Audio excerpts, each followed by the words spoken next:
me up. Turn me all the way up. Google can go down, and then we switch. Whoosh, whoosh. There we go. What is up, everybody? Thank y'all so much for being in here. I appreciate all you guys. Um, oh, I didn't send the reply. Hey, boom, there we go. Lunix, yo, thank you so much for that. Hell yeah, I appreciate the hell out of you for that. Because I don't talk much in a lot of streams.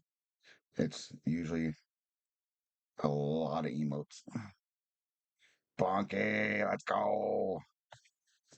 Welcome in, Emo everybody. Welcome man. in. Hey, so let's start off like with our usual. Smokey, how was your week, bro? Week was good, man. I can't complain, bro. I got a nine Yeah, to you're living five. My easy life's street my now. yeah, my life's great, dude. I work. I was out at 2:30 today or 3 o'clock, something like that. Had a nice easy Damn, Sunday. Got my shit done. Got out. It was great.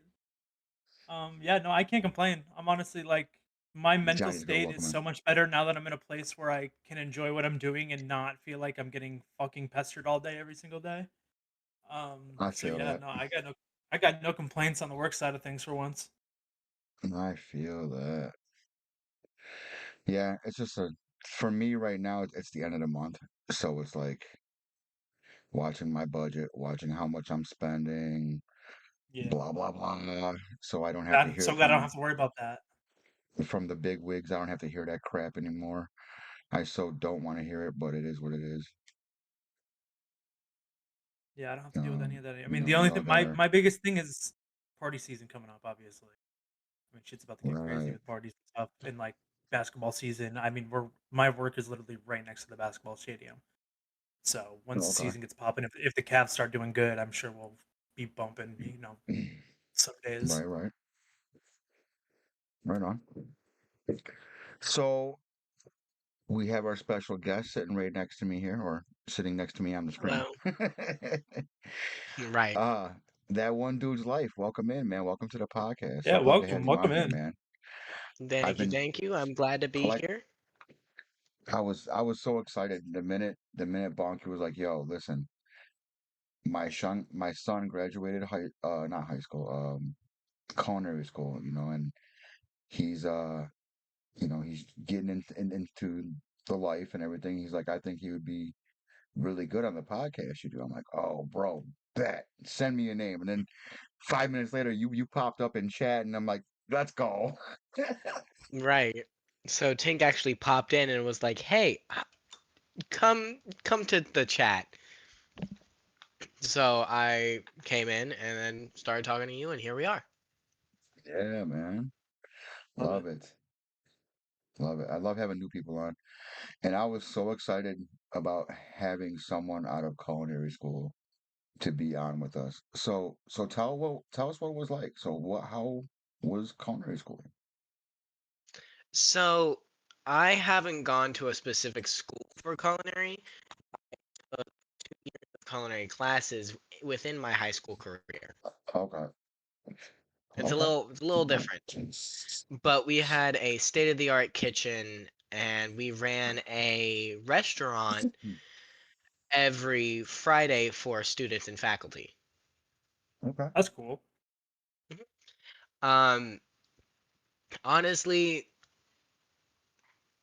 it was great. It really funded my passion for cooking in general. I'd always seen my family cooking. I've always been interested in h- how to pull things together, how everything just kind of flows together. And I would sit and I would watch my sister or my mother cook all the time, and I never realized I could turn it into a career. But now I'm doing things to make it a career. I'm really excited for my So future. so where are you at? Like are you at a restaurant now working? So I'm currently in between restaurants. I haven't found a restaurant here that isn't huge and has like some sort of high level HR that doesn't really care for the chefs, you know? Hmm. Every place that I've been has had either a stick up their behind or Hmm.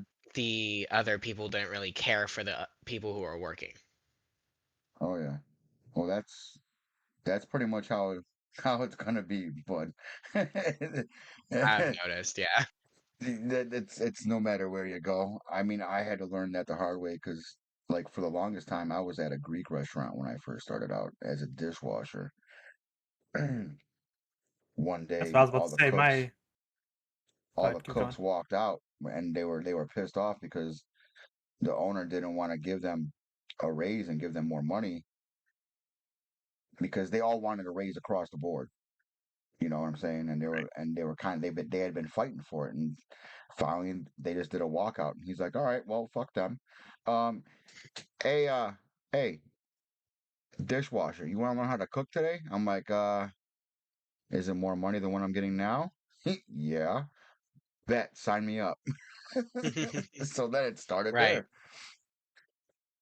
But That's yeah, awesome. and then after I, that, it I was a spiral of different places. So was say my definitely, recommendation is, depending on where you are, is to find somewhere that's more mom and pop to start to get your hands actually dirty. Because based on what I've learned, working in restaurants for as long as I have, is a lot of times you might hold that culinary knowledge of what you learned in culinary school, and you guys had a restaurant, which is a little bit different in your case. Like, you were able to get your hands dirty in that sense, but like mhm, finding those mom and pop places that you can like really learn how places run and operate, because trying to find that one big place, like, I finally, for the first time in my life, I'm about to be 32 years old and working in my first like corporate place, because I finally found a place, and I wasn't even sure about it at first. I went in there as a line cook, and I happened to fall into getting the prep job because the prep guy quit. And so it just so happened to work. But like, to me at first, it was like, this is going to be a stepping stone job. I don't want to work at the kind of place like this, unless if you're trying to get into like a finer dining, or a place with a star or something like that. Like, starting somewhere where you can really get your hands dirty and learn the aspect of the kitchen life, because it's definitely a lot different than what culinary school makes it seem to be, or what Right. TV makes it, or what TV makes it seem to be even. Right. I've noticed that, like, the difference between culinary school, commercial cooking, and residential cooking, that's just astronomically different. oh Correct. yeah, It was a oh little yeah, shell it is. shocking. It is, And that's the especially thing. A when lot you of start. culinary, a lot of culinary school people don't realize what they're actually getting themselves into until they go somewhere and they're like, "What the fuck?" And it's like, yeah, this Right. is this is the Mhm. restaurant life. Right. Your biggest opportunity will be in the place you least expect. Love that. It's absolutely true. Yep,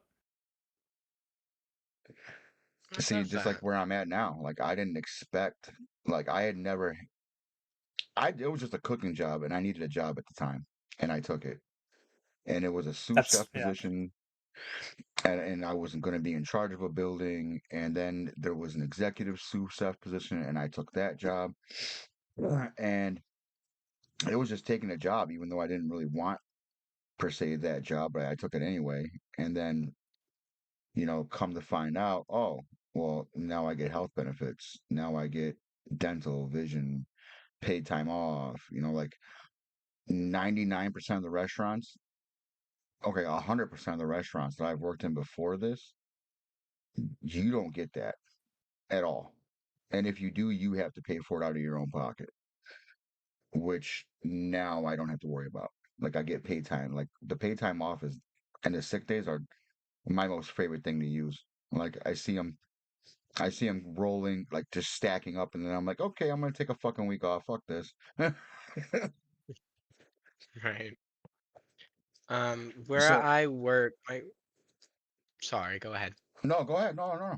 Go ahead. My first like real job that I had was supposed to be an ambassador position as well as a cook. Yeah. And I worked on mostly garmage, and then I also got the there's a word I'm looking for.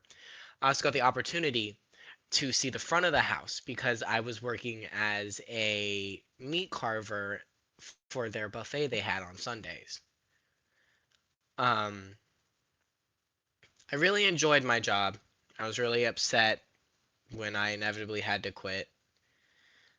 I had some mental health issues at the time that I've gotten through. Uh,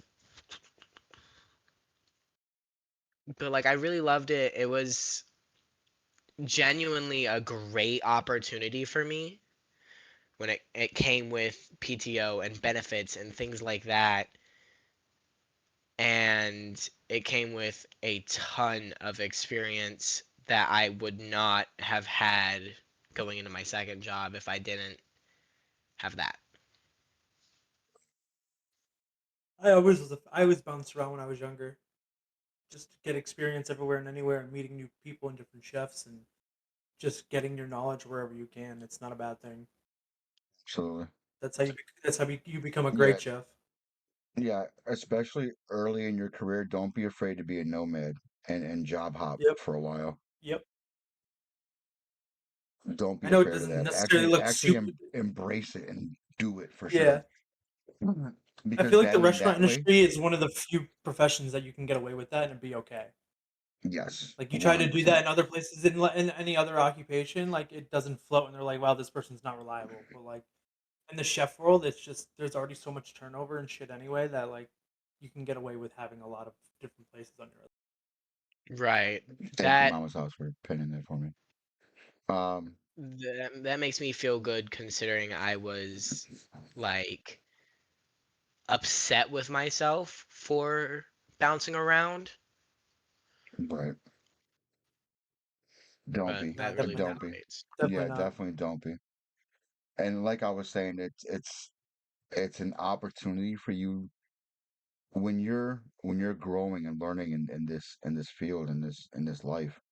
You know, it's amazing what you'll be able to pick up from different people, from different places, because everybody that you're going to work with has a different technique to do the exact same one job. And like they'll peel a potato a different way that you've never seen before, and you're like, oh my God, I need to learn how to do that. Or they'll cut something up in a way that you hadn't seen before, and you're like, I need to learn that. You know what I'm saying? Like there's it's we're all doing the same exact things, but there's different techniques in doing them as well. Correct. I mean, even one of my chefs today, we were talking about stuff, and we got into a talk about because we both don't like tomatoes, doing like a pesto margarita, and she was like, "Yeah, I like doing that, but I have to Chinese always girl, I'm find a not ignoring your substitute." question. Just give me a minute. Yeah, no, I know. I saw it too. But she was like, I don't want to use pine nuts because, my wife doesn't like pine nuts. And I was like, well, I always use sunflower seeds. And just like the look on her face, she was like, why have I never thought of that? And I said, yeah. And if you want to have like into the season we're getting into, I said, you could do it with pepitas too. And she was just like, I have never even thought about doing that. And I said, I've just been doing that for such a long time now that that's just part of my repertoire, and like that's just how I do pesto because pine nuts are expensive, so you find a substitute that works and you run with it. Like she wasn't expecting it because we hadn't really spoken much about food other than just like work and what we're doing. But once we actually started talking about like outside stuff and like menu creation and item creation, she was like starting to realize, oh wow, like he's got little tips and tricks and cool things that he knows, and it's like you can learn that from Eh, so many people. Like I've done it in so many places where you just learn, like be a sponge. All those old head chefs that you run into, be a sponge. Some of them got some good information. Some of them got some really bad hygiene and some really bad tendencies, but there are some really good ones too that know their shit and they have their ways that work. Oh And yeah, like Right. oh yeah, I've 100%. adapted some of those that when I was 16 years old, I still do some techniques that I've learned from some 55-year-old dude that I was working with because he knew his shit and he learned it at some point in life. It's the pass on generation to generation. I like working with young chefs for that reason because you guys are Yo, easy to Will Randy, mold and welcome in. easy to work with, and you guys can learn. Like the ones that are good and want to learn can learn, and it makes it Yeah, very, very helpful. you I'd rather you take on definitely that gotta be than like open. And some hard-headed, older guy. oh yeah, you'll run into those too. Like, and they're not Yep. gonna want to teach you shit. Correct. I want to watch you I've met some of suffer. them. They're like fuck off. Go figure it out yourself. Um, Yep. so the question that came up is from Johnny's girl. So first time being here on y'all's podcast. Thank you so much. I definitely appreciate it. You're Yeah, amazing. welcome in. Um, what are each of your specialty dishes or culture of food you love cooking? Smoke, you want to go first? My specialty dish will always be my homemade pierogies. I've been doing it since I could walk. My favorite cuisine to cook is Southern cooking, but like in terms of like what I enjoy doing is just like worldwide fusion. I like incorporating different flavors and different cultures and trying to make my own thing because it makes me feel like I can be the most creative in creating my own things in a world that it's already hard to create things because everything's been fucking created. So finding the little things that you can do that are different than everybody else is why I like doing fusion. But I could eat Southern For cooking for sure. the rest of my life and cook it for the rest of my life and be happy. Mhm. Um, my specialties, per se, come. I'm a little more. I want to say I'm higher end to a degree, but I'm kind of not. Based on limited budget sometimes. So I do like to do things on a higher scale and a higher standard. I do like a very I like to work with different things. Like I've had shark on my menu. I've had half roasted duck. I've had goose. I've had, just pretty much anything you can name. I probably have worked with it at some point. There are a lot of things I haven't worked with, and I know that and I admit that. But there is very um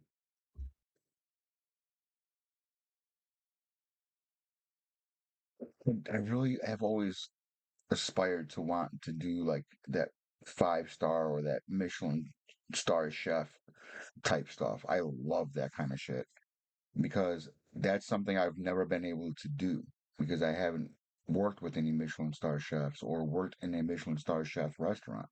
So I don't know how to do a lot of that kind of stuff. So I would love to learn and love to do it. um, as far as culture wise, I love Mexican. When I go out to eat, I'm eating tacos, I'm eating burritos, I'm going uh case, all kinds of stuff like that. Like I love Mexican. Um Tex-Mex or American Mexican, if you will, because they don't really have tacos and burritos in Mexico. I mean, they do, but they don't. It's not the same at all. Um, but yeah, I hope that answered your question. Okay, That but also all like chefs say that theirs is the best. Oh no, go ahead. I'm just reading chat. Sorry, go ahead. no, you're good. Um, I feel smoky in the sense that there is nothing you can create yourself because everything's been made already, and that like kind of pressure I think turns off a lot of people from cooking. And I didn't even really think about finding fusions that other people wouldn't have thought of either. So you One of the think you see Asian fusion, you get Tex-Mex, you get all of these, but like where's like Mexican Indian? You and don't I'm sure really Oh, it's see out that, there. but I'm Oh, sure it's there out is there. somewhere in some city some dude is doing it. You know what I mean? Like right? and like for me one of the coolest things that I've personally created that I've never seen anybody do, I did a fusion on like an Italian and like Chinese stir fry almost, where I did the noodles, but I did the noodles in like a sticky garlicky fig jam, and then I had like chicken and pine nuts and like some other stuff in there, and it was like these like sticky sweet and spicy noodles that were just in like I've never seen or heard or do anyone do it, and I restaurant for a while, and it sold like crazy because it was just different and nobody else was doing it. So that's like one of my like heart kept dishes that I like always keep on my backhand that I know I can do, because it's not something you'll ever see. Oh, it's so good. It's That so sounds delicious. really good.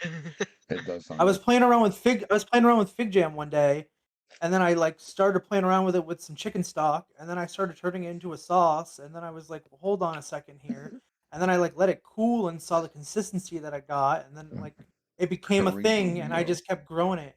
I was working at an Italian restaurant, so I had Italian ingredients to work with, but it had such an Asian like vibe to it. Johnny's girl, I love that. Curry burrito. Curry burrito, yo, I eat the fuck out of a curry burrito. What? That sounds Hey, really good. or like, I mean, I would do it a little bit. I mean, with something like that, why not do like a burrito, right? And then like an enchilada style with like a curry sauce on top of it, and you eat it with a fork and knife. You know, there's Ooh. You know? see, like, And that brings you into like as Colorado, like smothered burrito land. That's mm-hmm, kind of where that falls into, and then that's into like city culture, and mm-hmm. Oh yeah. There's what's up, Gray? It's that's good where to you see you. get creative. Like here we have like Cincinnati chili, which is disgusting to me, but like they love it Yo, here. But Amazon, welcome in. they I do their just own think the word thing. fusion is overdone in the chef cooking world. Yes and no. Oh, Exactly. Raid! Strawberry Hey. Nade. The Strawberry Nade word with the fusion, raid. yes. Welcome in. The word fusion, yes, but it's also kind of like it's like the cheapskate of like instead of calling something like deconstructed or like rustic, you use different plays on words to call it something that it's not. Like sometimes you can't think of a name for a dish or something, so you or like what you want to call the culture, so you call it a fusion to like kind of just keep it safe. What's up, Right. Breezy? Let's go. Welcome in, Cosmos. Let's W go. raid, W raid. Wappa. Welcome in, Raiders. Man, you must have forgot I got this in here for you, bro. Exclamation point Wappa. Is it not gonna send? There we go.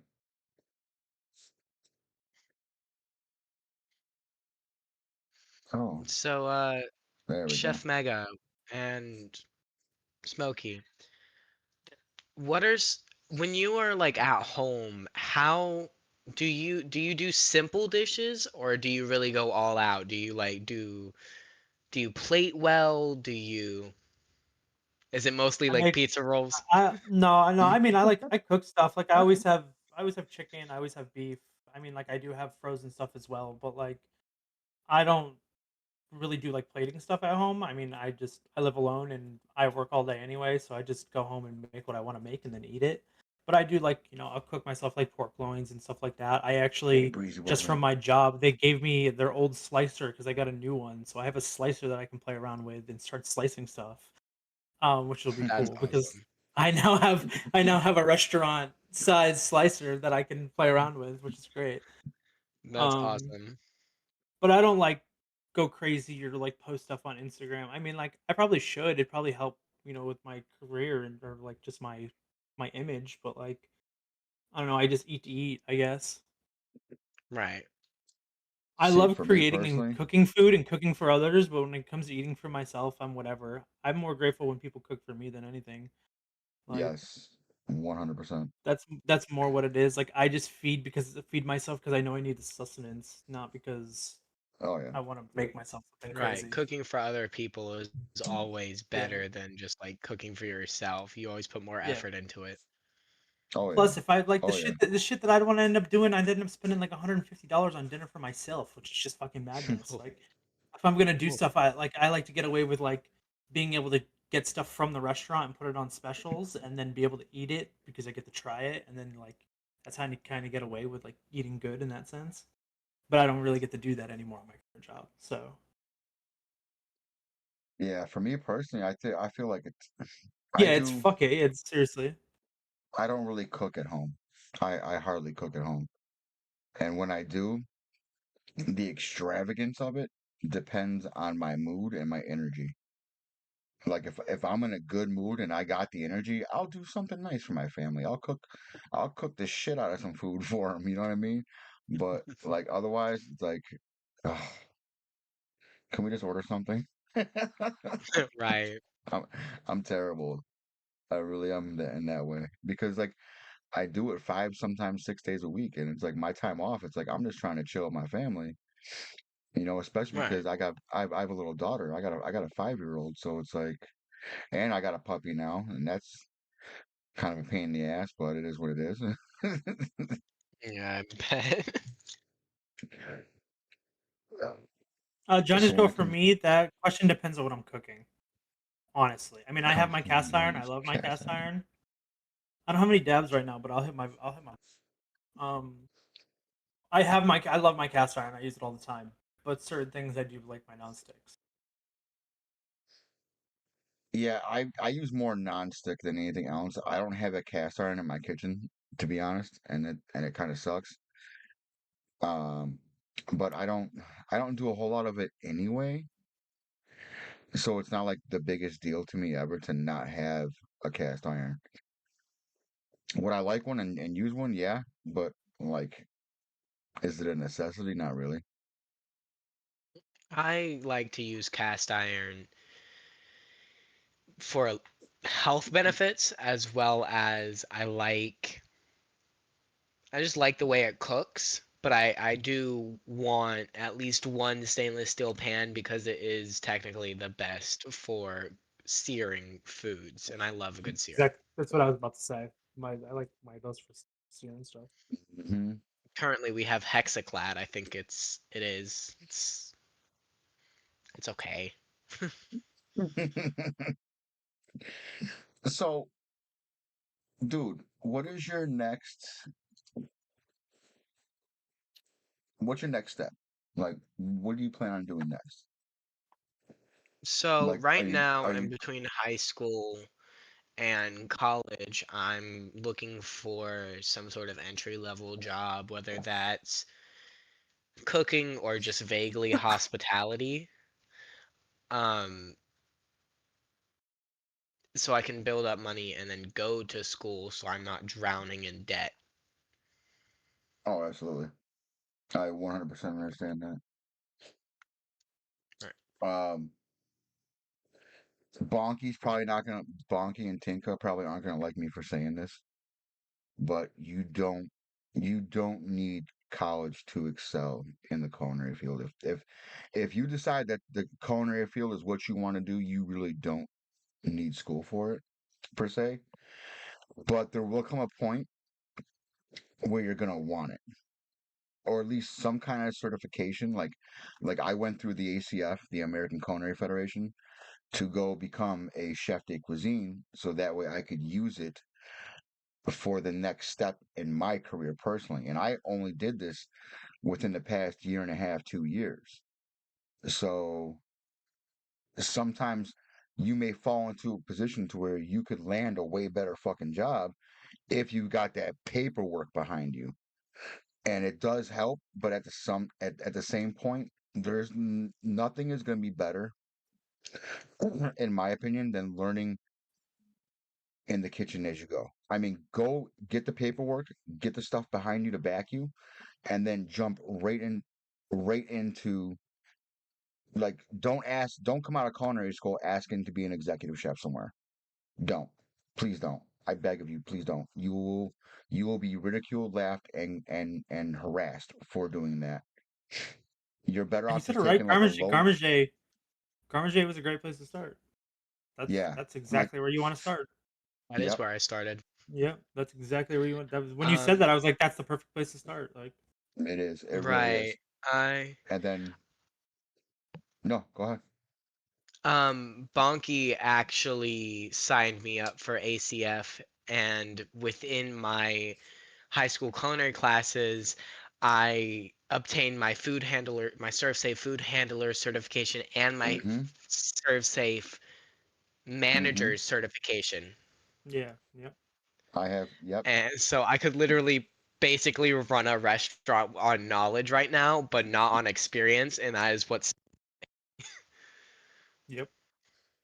oh yeah, oh yeah, No, because that's the big problem that a lot of culinary people have is they mistake that and they think that they can do that, and then that's the position they want to yes, get in, which is why Chef Mega yes, said what he said, because they have that yeah, mentality like I can do this, and then they get into it and they just crumble because they have no idea how to actually manage people and like personalize themselves with people and have that personality that you need to have to run a kitchen. and they don't have that experience of running a kitchen or working their way up from it. Like I took on my first head chef job when I was 20 years old, and it was probably the biggest mistake for the restaurant and myself, just because I was a fuck off and didn't actually give a shit. But like it Sausage worked for a little crumble. while. Um, but it's definitely like learning from the ground up and how that shit works. Right. Yeah, like I said, I literally worked my way up to where I'm at now, and I've earned um my next step. I'm just waiting for the opportunity for it, um, to where I am the exec instead of like an executive sous or like I am in charge of my own building. Like anywhere else, You have if a I weird were in the culinary, hierarchy. like it's corporate and it's different, so it's Yeah. so aggravating. But um, so within my corporate, I'm considered an executive sous chef because I do run the building, but I'm not the exec because I don't run all of the corporate, which is to me kind of stupid, Right. but whatever. I mean, that makes sense. You are the head chef of the restaurant, Yeah, but you're not an the head chef of the executive. You're corporation. not CEO. Right. And that's what it is. See, and it's funny because my exec just took over as dining director now too. So not only is he in charge of everything, he's in charge now of everything to do with the both sides of the fence, the kitchen and the out and the front of house. Excuse me. So there's a little bit of a power struggle going on right now, and I'm just kind of sitting back and waiting to see where all the dust falls, and then I'm gonna be like, okay, this is what I want. Give me what I want, or I'm gone, type shit. Ah, And that yeah. and that You're doesn't that valuable. it yeah, it doesn't always play well. It doesn't, but sometimes it does if you got the right leverage and you got the right timing. I really feel like timing is everything when it comes to pulling that kind of a move. Yep. Right. Because if not, they'll just be like, okay, I'll find another. Exactly. Exactly. And currently, um my boss is the only one that's paid higher than me. And he already was paid higher than me, but like literally no one else. I actually stumbled upon the pay scales for everybody. And I'm like, ew, what's this? And I looked at it, I'm like, oh, Look that's Oh, kind of at yeah. that's kind of here. crazy. That's kind of crazy. The other two executive sous who have their own buildings don't make as much as I make. And I'm like, okay, well, that made me feel a little better. Right. That reminds me of when I was in my first job, my expo was he was such a person. I'm trying to be as nice as I can, especially if my family's in here and I cannot cuss in front of my family. But he was such a person. And I was looking through our work day and I found that he had multiple warnings against him for like attitude and stuff like that. And I was just like, "Oh, that makes me feel better because he's not just doing it to me." He is a problem. Yeah. Went back to that place to eat there and he does not work there anymore. Surprise, surprise, right? Right. Such a big Stony Blue, surprise. welcome in. Um, Um, so I have to ask a question because this is the whole deal now that we started a few episodes ago. I have to ask a question before I get up and go to the bathroom. Um, so with your next step, uh, what after that step? Like, how far have you planned out yourself? Let me ask you that. Let me ask it that way. This is a good question. hmm. Um, I Like a don't. 5 year plan, you know? Ooh, Now it's put in perspective that my 5-year plan is more like a 5-month plan. um, it's either go to college and then figure something out after that, or I might open up like a food truck to start getting traction.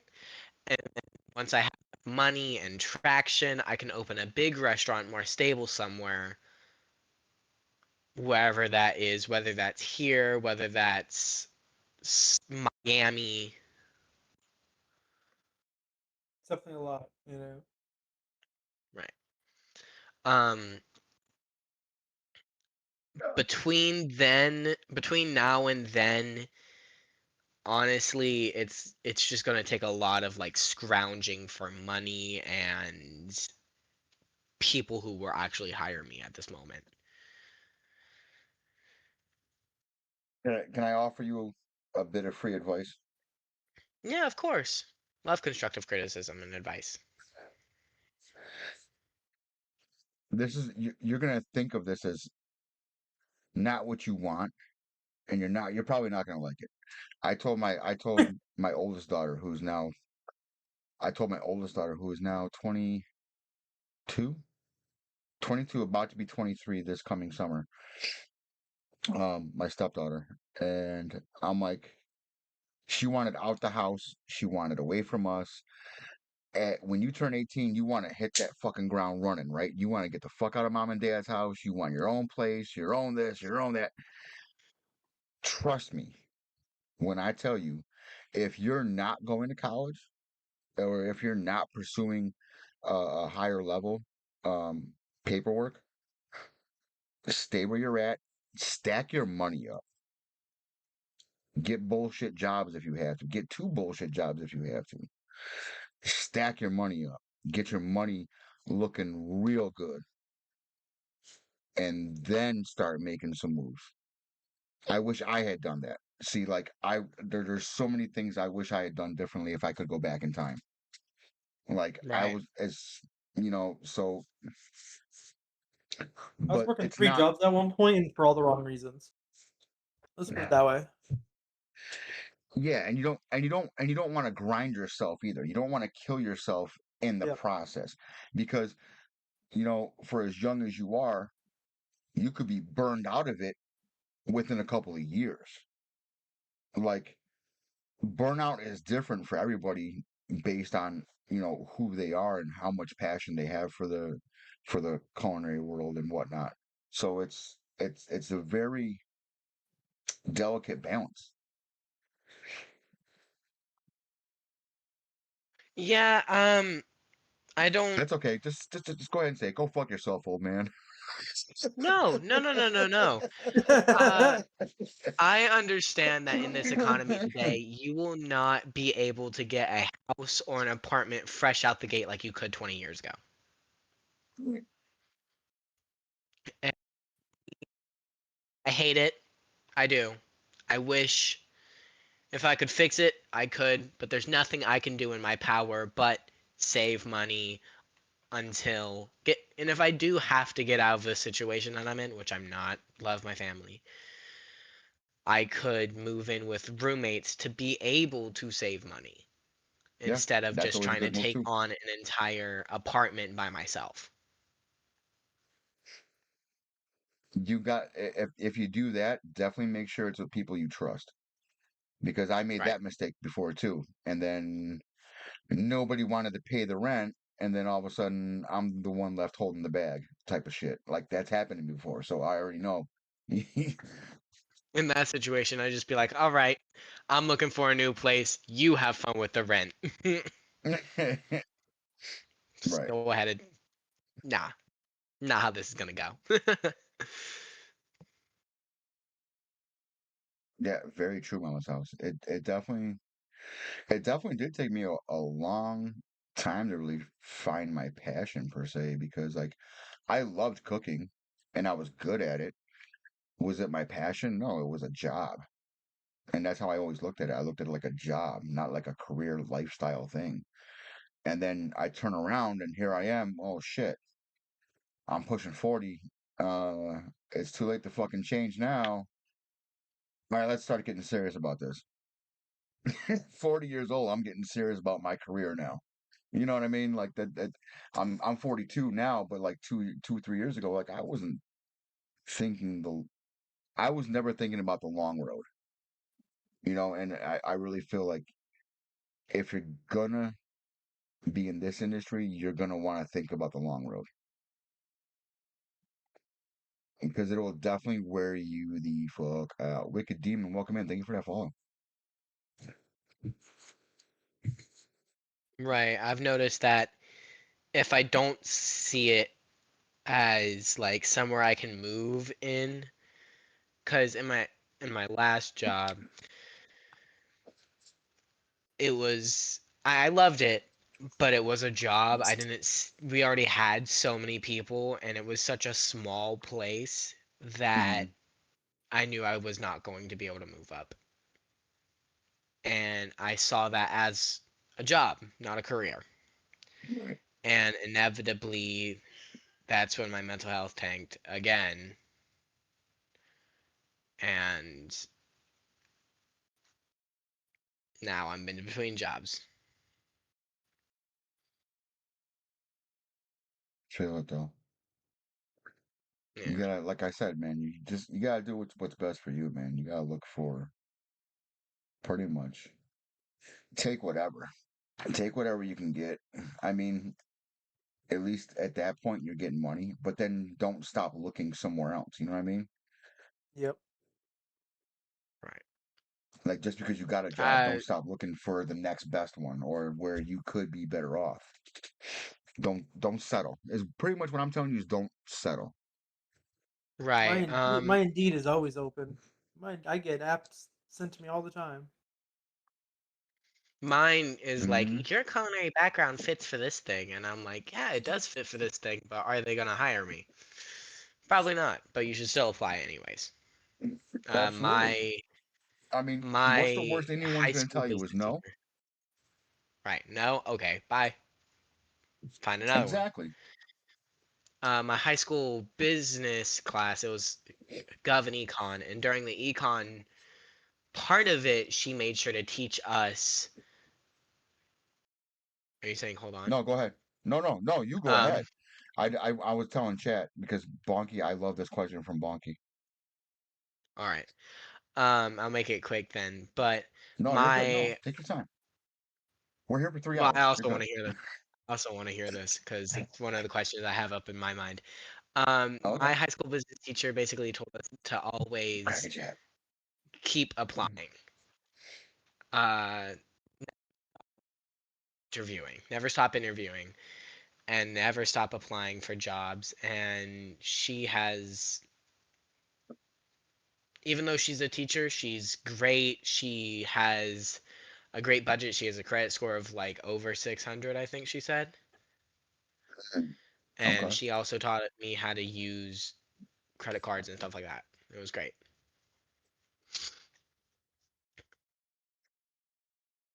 All right, I'm done. I want to hear this question. Smokey, go ahead, bro. Um, I love having you answer questions first, by the way. I don't really have a good answer for this other than I shoot and destroy kids' egos on Fortnite, and it helps me feel better about my shitty day. Um, no, I really like over the years I don't really have like a necessary coping mechanism for my mental health. Like my mental health was shot at my last job, and I was the head chef there, and I literally quit You're to go Myron, be a welcome in. prep cook somewhere else. And now my mental health is 10 times better. Sometimes you just got to leave the environment you're in, and I think that's kind of where my as the older I've gotten, that's kind of what it is. If I sense myself being burnt out or fed up, or I can tell that things, I just leave. I just eliminate myself from the situation, and the problem's gone. Yeah. Um, but I mean, like I always try to, I spend a lot of time with my dog, which helps, and like I try to be outside when I can. But I don't really have like a actual remedy, I guess. All right. I I usually don't. keep a good mental overall. Yeah, I don't have a good answer. I'm gonna be honest. Thank you for the follow. I agree. Um, because a lot. Ivy Mars, welcome in. A lot of how do I want to say this. I had a lot of bad, extremely bad coping mechanisms for a long time. Yeah, so did I. Um, I got into drugs and was heavy into drugs. Yep. That was my way of escaping, which I do not recommend to anyone. You're only gonna cause yourself to have an addiction, and then after that addiction, you have to figure out how to fuck to stop that addiction, and that becomes a problem too. Yep. Um, 100%. as far as Mish good mish. coping mechanisms, Mish, welcome in. Welcome Um, in. if What's up, good chaos? coping mechanisms I had brought to myself were to write things down. If I was I Razan, if I was having a real shit day and I was pissed off, write down why, and then go fucking burn it. Because guess what? After you're done burning it, that day and that writing is over. Move on to the next day. And it's That's what I hard to do a lot. sometimes, and Just it's reflect. I really write up hard to here. do that. It's really hard to do that sometimes because I'm a very emotional creature or emotional person. I don't I wear my heart on my sleeves as you say, as people say.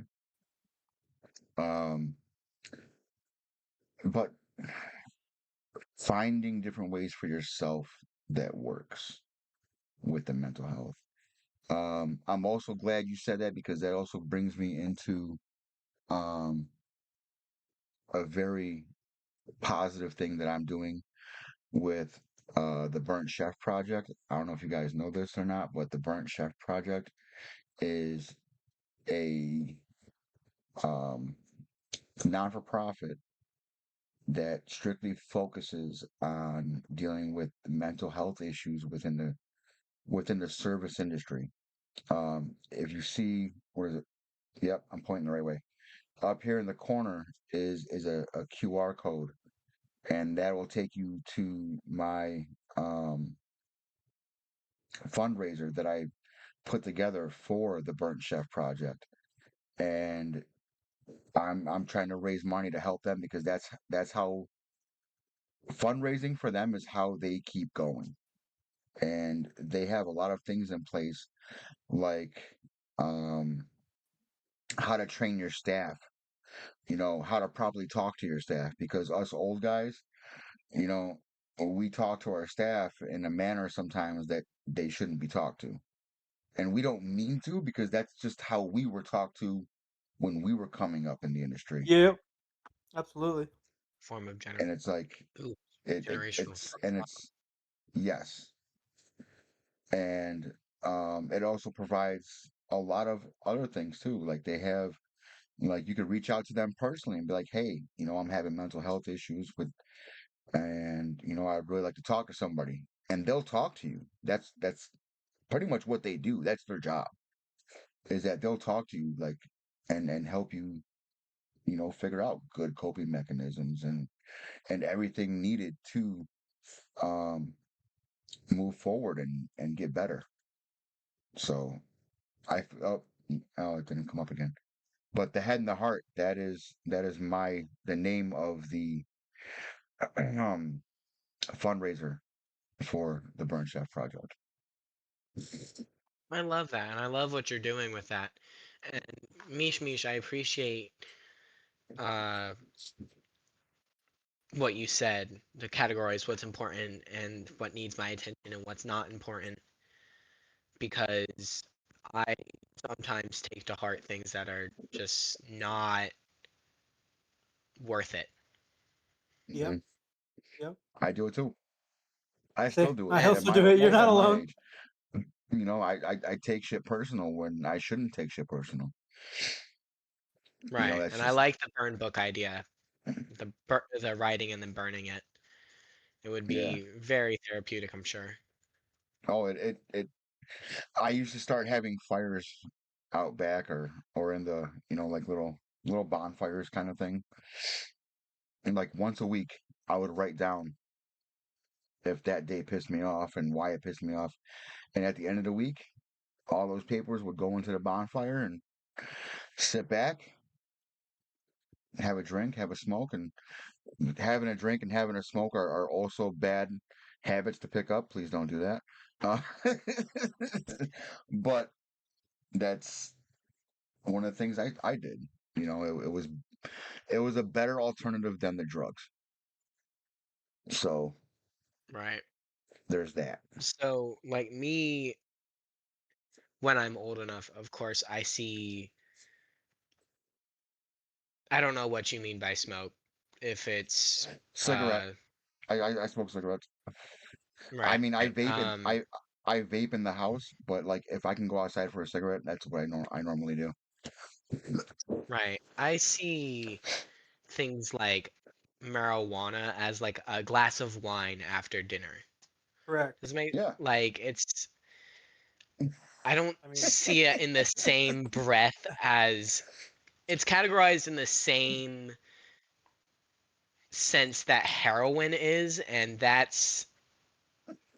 I don't like that because things like marijuana and shrooms can really help people with mental issues, but like Glass of wine the and glass that's brownie of form. wine in brownie form. I mean, um, that's big pharma for you, though. Big pharma ruined that. A lot of these drugs that are now classified as class one, class two drugs were all used in medicinal ways to begin with. That's how they were brought to life. And then big pharma went Hmm. and fucked that up because they wanted to drop pills on everybody. Which then you think of all like the housewives and stuff like that that have like they sat there and bashed weed for how many years, but then you got people taking benzos and shit and ruining their lives with kids and children. Like people don't like think about that kind of stuff, and it's like they sit here and drink and I sit here and smoke. I don't drink. That's I just choose not to.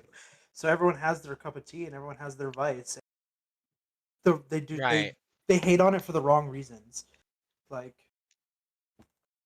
I and I don't even know. care that people that drink, you can do whatever the hell you want. I don't like drinking Right. because I don't like the way that it makes me feel. I lose control of my body, and I see how many accidents happen due to drunk driving. So I'm not going to even try Right. to put myself in a position where I could think that it's okay for me to do something like that.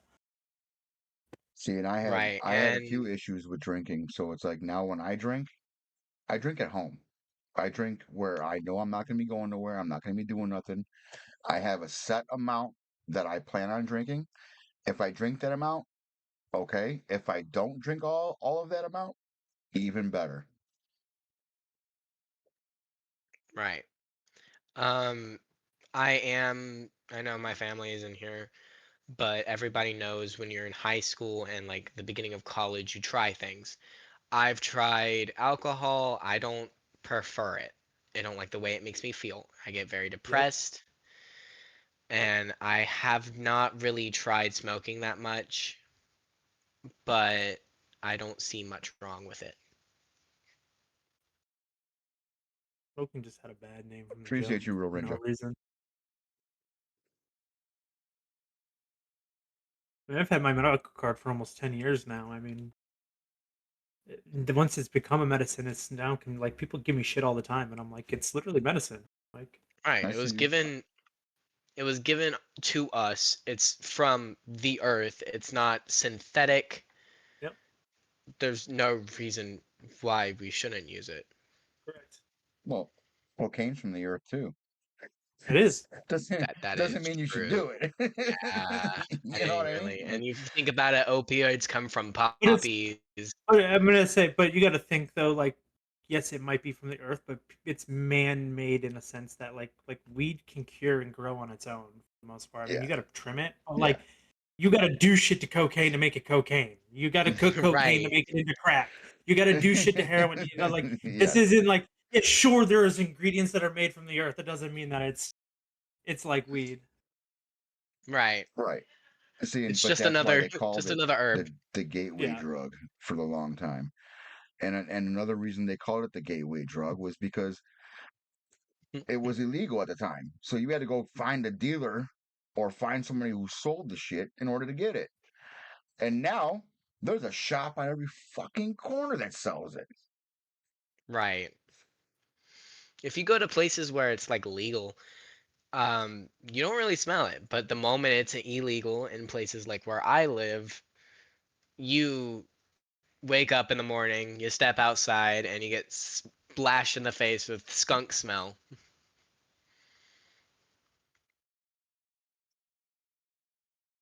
Must have been some pretty good shit then. Right. Yeah, no, it does help with that Um, shit chaos for sure. yeah. I definitely like I feel way different when I wake up in the morning and then when after like I go for a walk and then I like smoke and get ready for work. Like I feel completely different after I smoke. Just like I feel way more like me, I guess is the best way to put it. Which I guess Right. is an addiction in itself. I've been smoking for so long, my body, yeah, relies on it for Get sure. used But to can it, I yeah. go without smoking? I absolutely can go without it. But yeah, then I do get into my more like irritable, my ADHD, I get jittery, like I You're allergic? get into that weird state. So I enjoy having that level headedness of smoking. That's crazy. And And people should care on about you the because I care topic, about you, mama.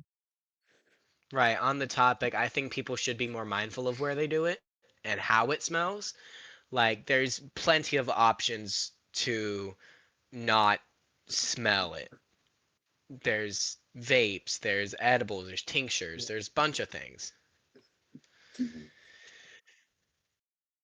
But With windows then. people don't really care, and that's upsetting. Well, that's just the general consensus of most humans. Like, like we only care about things that directly affect us. You know what I'm saying? Like how often how often have people walked by a bum on the street and not even gave that person another fucking thought? You know what I mean? Right. Like it's just human nature, unfortunately. Um, Self-preservation. yes. Yes, very much so. Um, but yeah, it's crazy. How did we Um, get here? I have no idea. I Going blame down a smoking. whole rabbit hole. We were talking about your mental health, Mega. That's what we were talking about and how you cope with it. Oh yeah, we were talking about the Yeah, burning yeah. and then a Oh, drink and a smoke and then no. yeah, Yeah, yeah, yeah, yeah, yeah. Um, there really are good forms that people do to, like working out. Which I know a couple of chefs that, if they're feeling like shit and they're mad at the world, they go to the gym and run 4 or 5 fucking miles. And he's like, oh yeah, I just ran 4 or 5 miles. I feel way better now. Let's go. I'm like, okay. good Like, for you. Not me though. right, right. Well, that's just it. Everybody has their own thing. It's just finding your own thing that works for you that helps. Right. Endorphins dump. Yep, pretty much. music always helps me personally. That's why there's like what's that thing called? A runner's high? Yeah, endorphin dump. Definitely. Music helps me out as well. I've tried running, well, Yep. I've attempted. Buckle to you, Coco, what's good? Coco. I missed the Hello. fuck out of you, bro. We gotta get you in here, man. You need to hit me up and we need to sit down and fucking talk, bro. For some people, it might be camping or fishing. Exactly.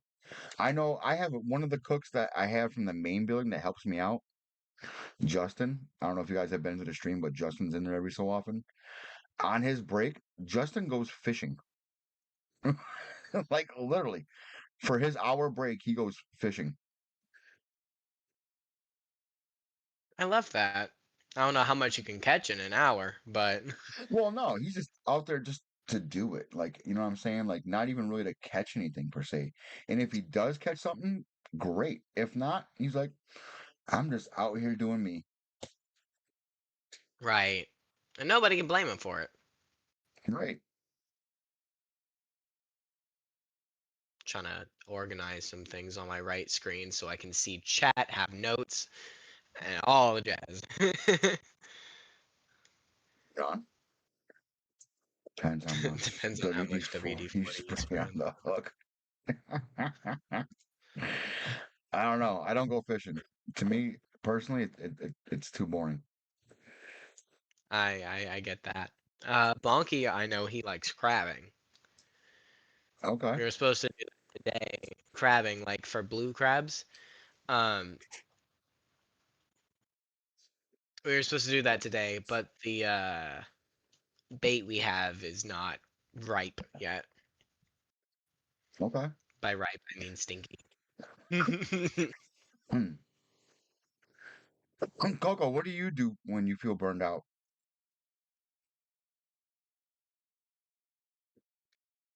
Any Morton gets pissy. Oh, Razin, you're killing me, bro. Um, I know one thing I really started doing to help me with burnout was to just take a vacation, to get away. Um, Especially since, I started getting paid time off and vacation time and shit like that. Like, um, for a while. Yo, yo, what in the Yo. hell, guys? What are you doing? Yo, holy shit. You guys Oh are damn! wild. What did I just come back to? God damn! You guys are wild. W's. Let's go. Thank you. W's. No, you guys didn't have to do that. No. Save your money. Please don't. Like I'm not here for money. I'm here to hang out and chill. For real, but thank you though so much. Um Vacation. That's what I was talking about. That's what I was talking about. Vacation. Yeah, we started years ago. Me, the wife, and the family, we would go down to the Caribbean and do like a 10-day cruise, and that Tinko, Father Tinko. it, it got me out of the house. It got me away for 10 days in the Caribbean, which I love the Caribbean. Because then I feel like a pirate. And then um it just it was nice to get up and go to an island, a different island every day or every other day, and just walk around the island and just do a little bit of shopping and just getting away. And we always went during February, which is right around the time of my birthday.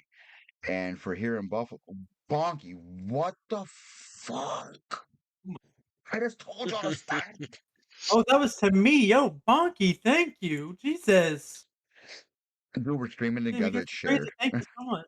I know, I know. I was like, I, I heard the noise. It's like, wait, that's mine. What the fuck, dude? Thank you so much. I appreciate it. My dog's sitting here licking my hands,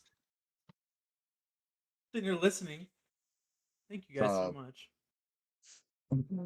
Thank you guys. We appreciate you. We really do. Yeah, for real. Like this is Never ever expected around here. We're here for the never, talks and the never. joys of the company. Like we just enjoy hanging out and talking. That's it. Yeah. Having a good time. Right. But yeah, getting away, What was going that? on 15 a stuff? vacation during the winter time. Like to me, that's the best time for me to get away because I want to get the fuck away from the snow. Because usually around here it's like at least 2 feet average on during the winter. So it's like I need to get away. I need out. Yeah, it's Absolutely. no snow Yo, here. let's go. So if I go away anywhere, it's going to be The during the creepy winter fast boy. and to Let's the go. mountains. See, Yeah. everyone wants to get I away keep during the moving to winter. states with snow. See, I would love I this. Though. I'm like hit or miss on it. I hate when it lasts forever and it goes into like April and May for no fucking reason. I get sick of it. I like it when it snows and looks pretty, and then I want it to go away. I can get that. Yeah, that's the problem. The ice. You get a lot of ice too, though. You get the some days it gets warm in the middle of winter, and then it rains instead of snows, and then it freezes. You Hmm. get a bunch of black ice everywhere. Like, there's definitely winter does suck for sure. It's mainly because also you Ooh, have to go out and drive. The people driving. no. Right. Colorado in the winter is beautiful in the mountains. Yes. That's what I meant by the You won't mountains, catch more me there. Yeah, specifically yeah. Colorado. I lived there for You 8 won't years, catch so me there. Yo, Solo, I what's What's good, I wrong bro? with loved it. Colorado? Let's go. So low, welcome in. Yo, Okay, so I have a question. let's go. How do you guys manage a rush? Like when there's just order after order after order, and you have nothing in your mind but how many orders there are. How do you guys manage that? Smokey first. I'll go. I'm guessing I'm answering first here. So I always put it in the perspective of if you're in the shits, you're in the weeds, you got a waterfall hanging, and you have to rely also on a brigade. And depending on what station you are, I always say to take it, anywhere from 2 to 5 tickets at a time, because otherwise you're never going to get out of the weeds. Because you have to organize yourself. You have to be able to put yourself in a winning position to get yourself out of the weeds. If you try to do 10, 15 tickets at a time, you're going to burn food, you're going to undercook. Things are going to go out wrong, you're going to miss mods. And there's just so many different things that get missed. So I always tell people, like, when we're in the shits and people are like, I'm lost, I'm lost, I'm lost. I'm like, take your first 5 checks. That's where we're going to sell. Once those 5 checks are done, we're going to move to the next 5 checks. We're going to sell those.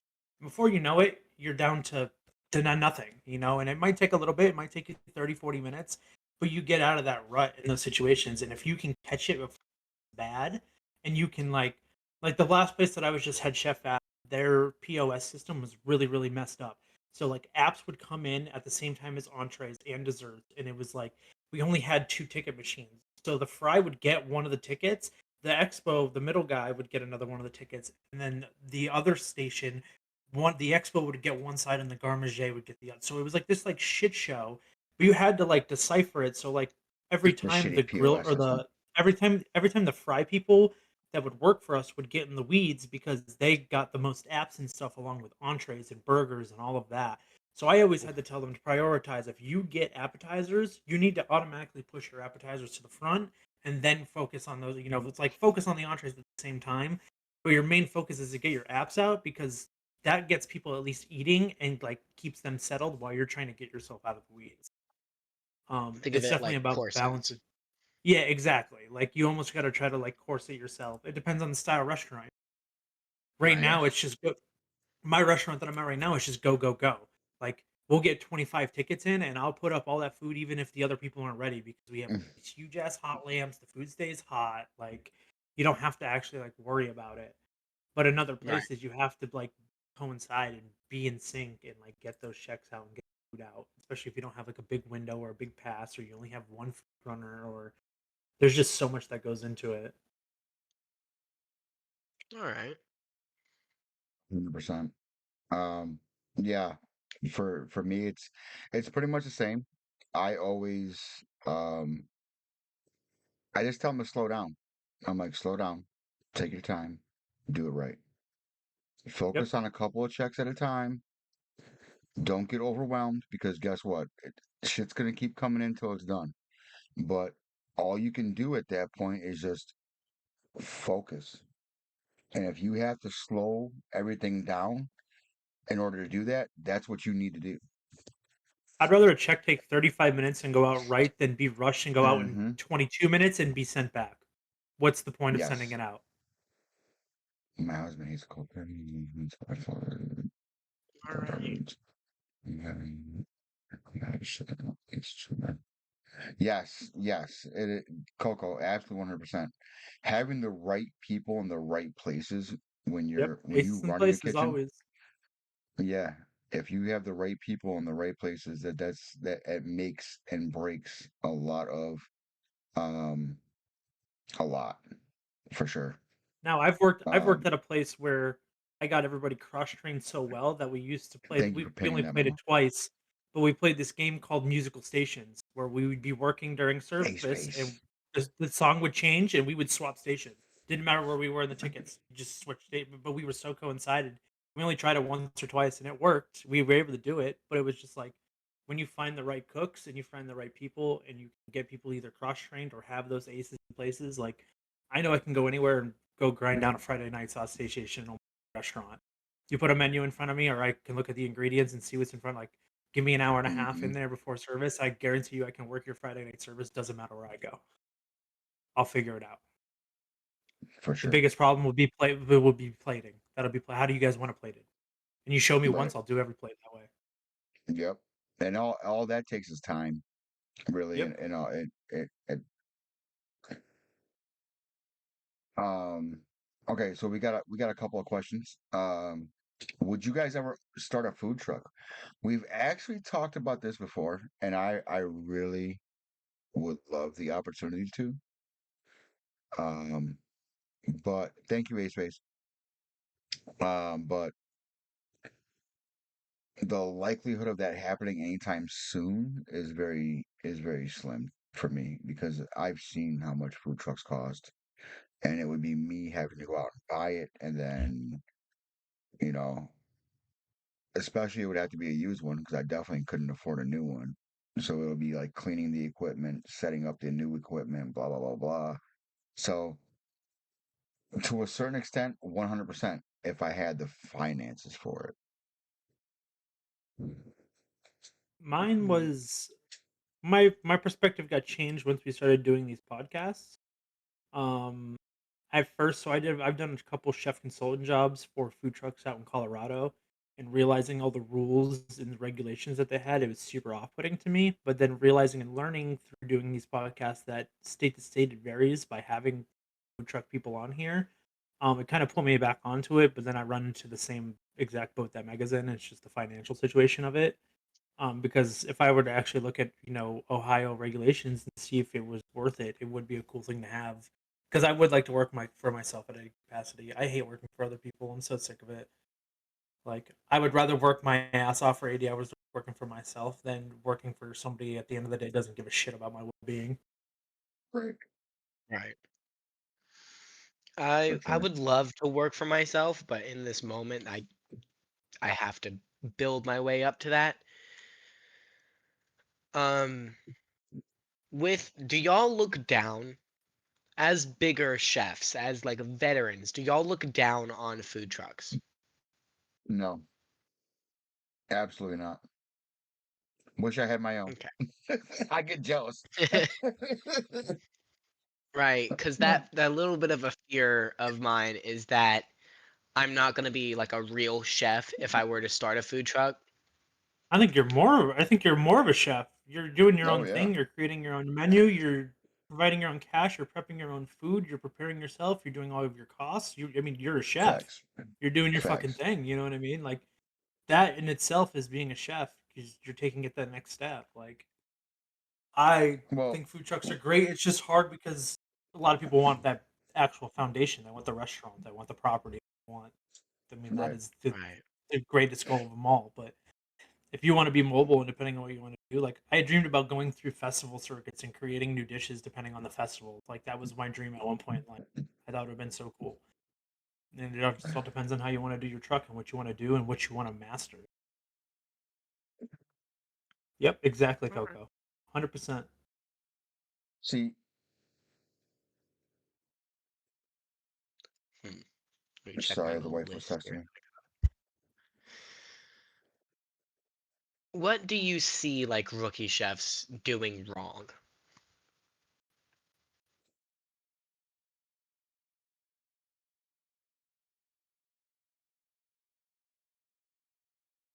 Go ahead, Smokey. Give me a second. I know I'm thinking on this one.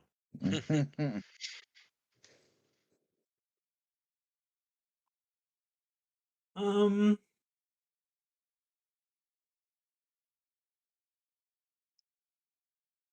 are we going? Are we going like culinary school people or just in general rookie chef? Because that kind of In changes because I general. haven't. Okay, because like, I haven't worked with too many like people fresh out of culinary school recently to be able to determine something like that. But I mean, like, um, I think it's just general like the way you stock things, your proper like coding or like dating things properly, or just like simple even just knife skills in general that people don't worry about. Like Say, the amount of Chai, people I welcome. see, like I mean, like you're gonna obviously cut yourself when you're a cookie chef. It's gonna happen. I've done it plenty of Ours. times. But like some of the ways that I see some people do things, I'm just like, how are you using your brain right now? Like honestly, um, common sense is not so common in the kitchen, especially when it comes to Right. rookie chefs, and it definitely plays a part in it. All right. Uh, yeah, a lot. Cooking, the cooking class for a lot, most often. And that's and it's Exactly, cooking class. purely and simply out of the experience. Like not having the experience or the knowledge to do things that we just do naturally without even thinking about it. You know, like they're like it's what my one buddy calls muscle memory. You just get so used to doing things, you know, a certain way, especially where it's like you don't even think about it. You just do it, and it's like that only happens through experience and time. And it's like I used to get mad at newer people coming in and like, come on, what the fuck? You should know better. No, they really shouldn't, or they don't because they don't know. So Correct. who the fuck am I to get mad for them not knowing? It's my bad for not showing them and not teaching them. Right. Um. But it's just how it goes. It's the way the industry is. Like you can't just it's not immediate. It's definitely something you have to take the time and spend time in doing. And that's why exactly Right. I said to travel and go to different places to learn technique because technique is something that is so important because when you start learning different techniques, it will also open the door for your like you get more creative by seeing a different technique that you've never done before. So you're wondering all the time if you can take that technique on that one thing and apply it to something else. All right. Smokey, Have did you you guys freeze? used? Are you frozen, Smoke? I can see him No, moving. no, I'm reading. Oh, I'm okay. reading Johnny's girl's message. Oh, Um. Would I had something to say? Where'd it go? Would you guys Um, use like YouTube videos and stuff to help you hone your skills? Watching uh, other people. there are some good ones. There's also some really good like one person that I've always really been like I watch to this day.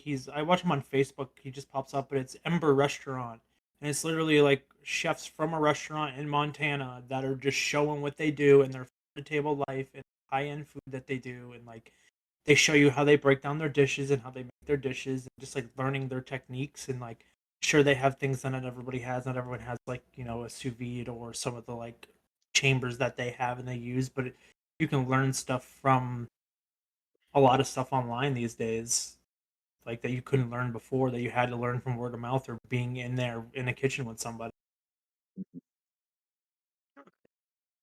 yeah. YouTube is such a good tool to learn and find out different things. But for me, I'm that person where I don't trust everything the first time. So it's like I'm gonna want to hear it or see it from multiple sources Absolutely. before you know what I'm saying? Like, oh, well, that sounds good in theory, or that looks good, and that's cool. But like, let me do some more research.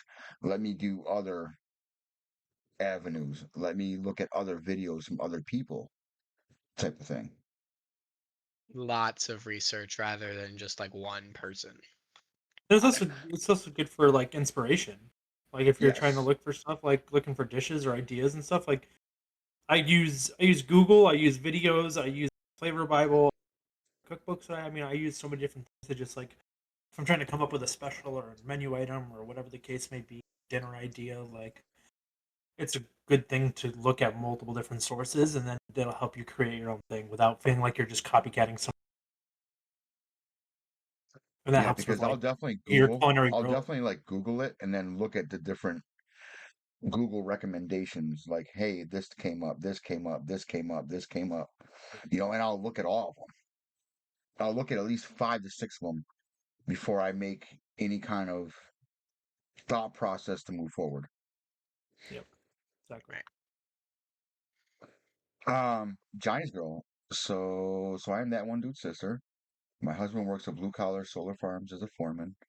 We live in a camper full time, and I'm always sending him to work with goodies for his employees. That's awesome.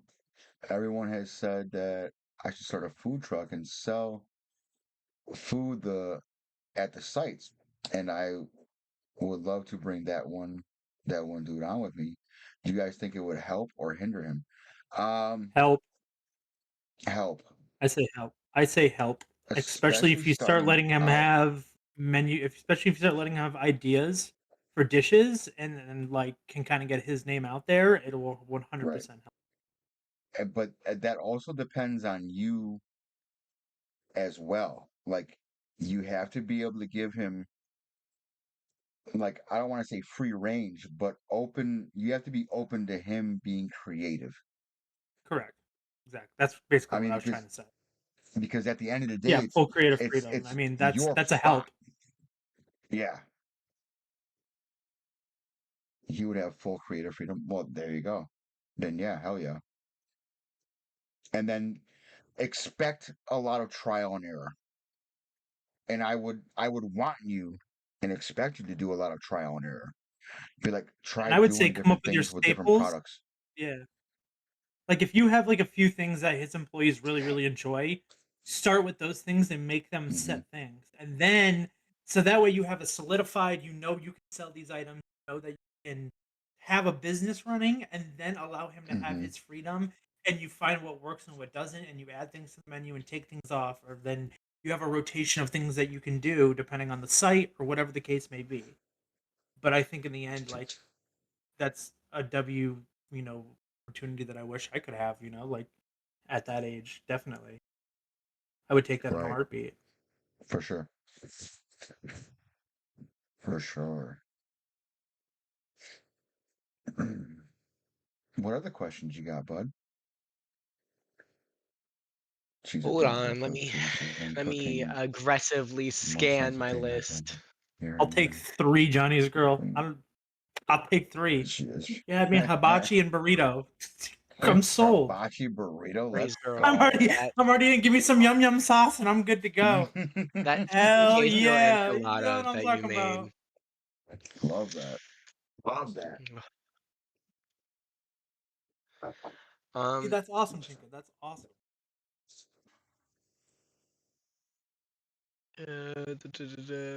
trying to scan my list as fast as possible. Yeah, I think the big thing for a food truck is like making sure because food trucks aren't meant to have big menus. So like, if you have like 2 or No. 3 staple things that you No. can just excel in and then grow and Yeah. have a couple more items from there, like that's the way to go about Yeah. 100%. Small menu.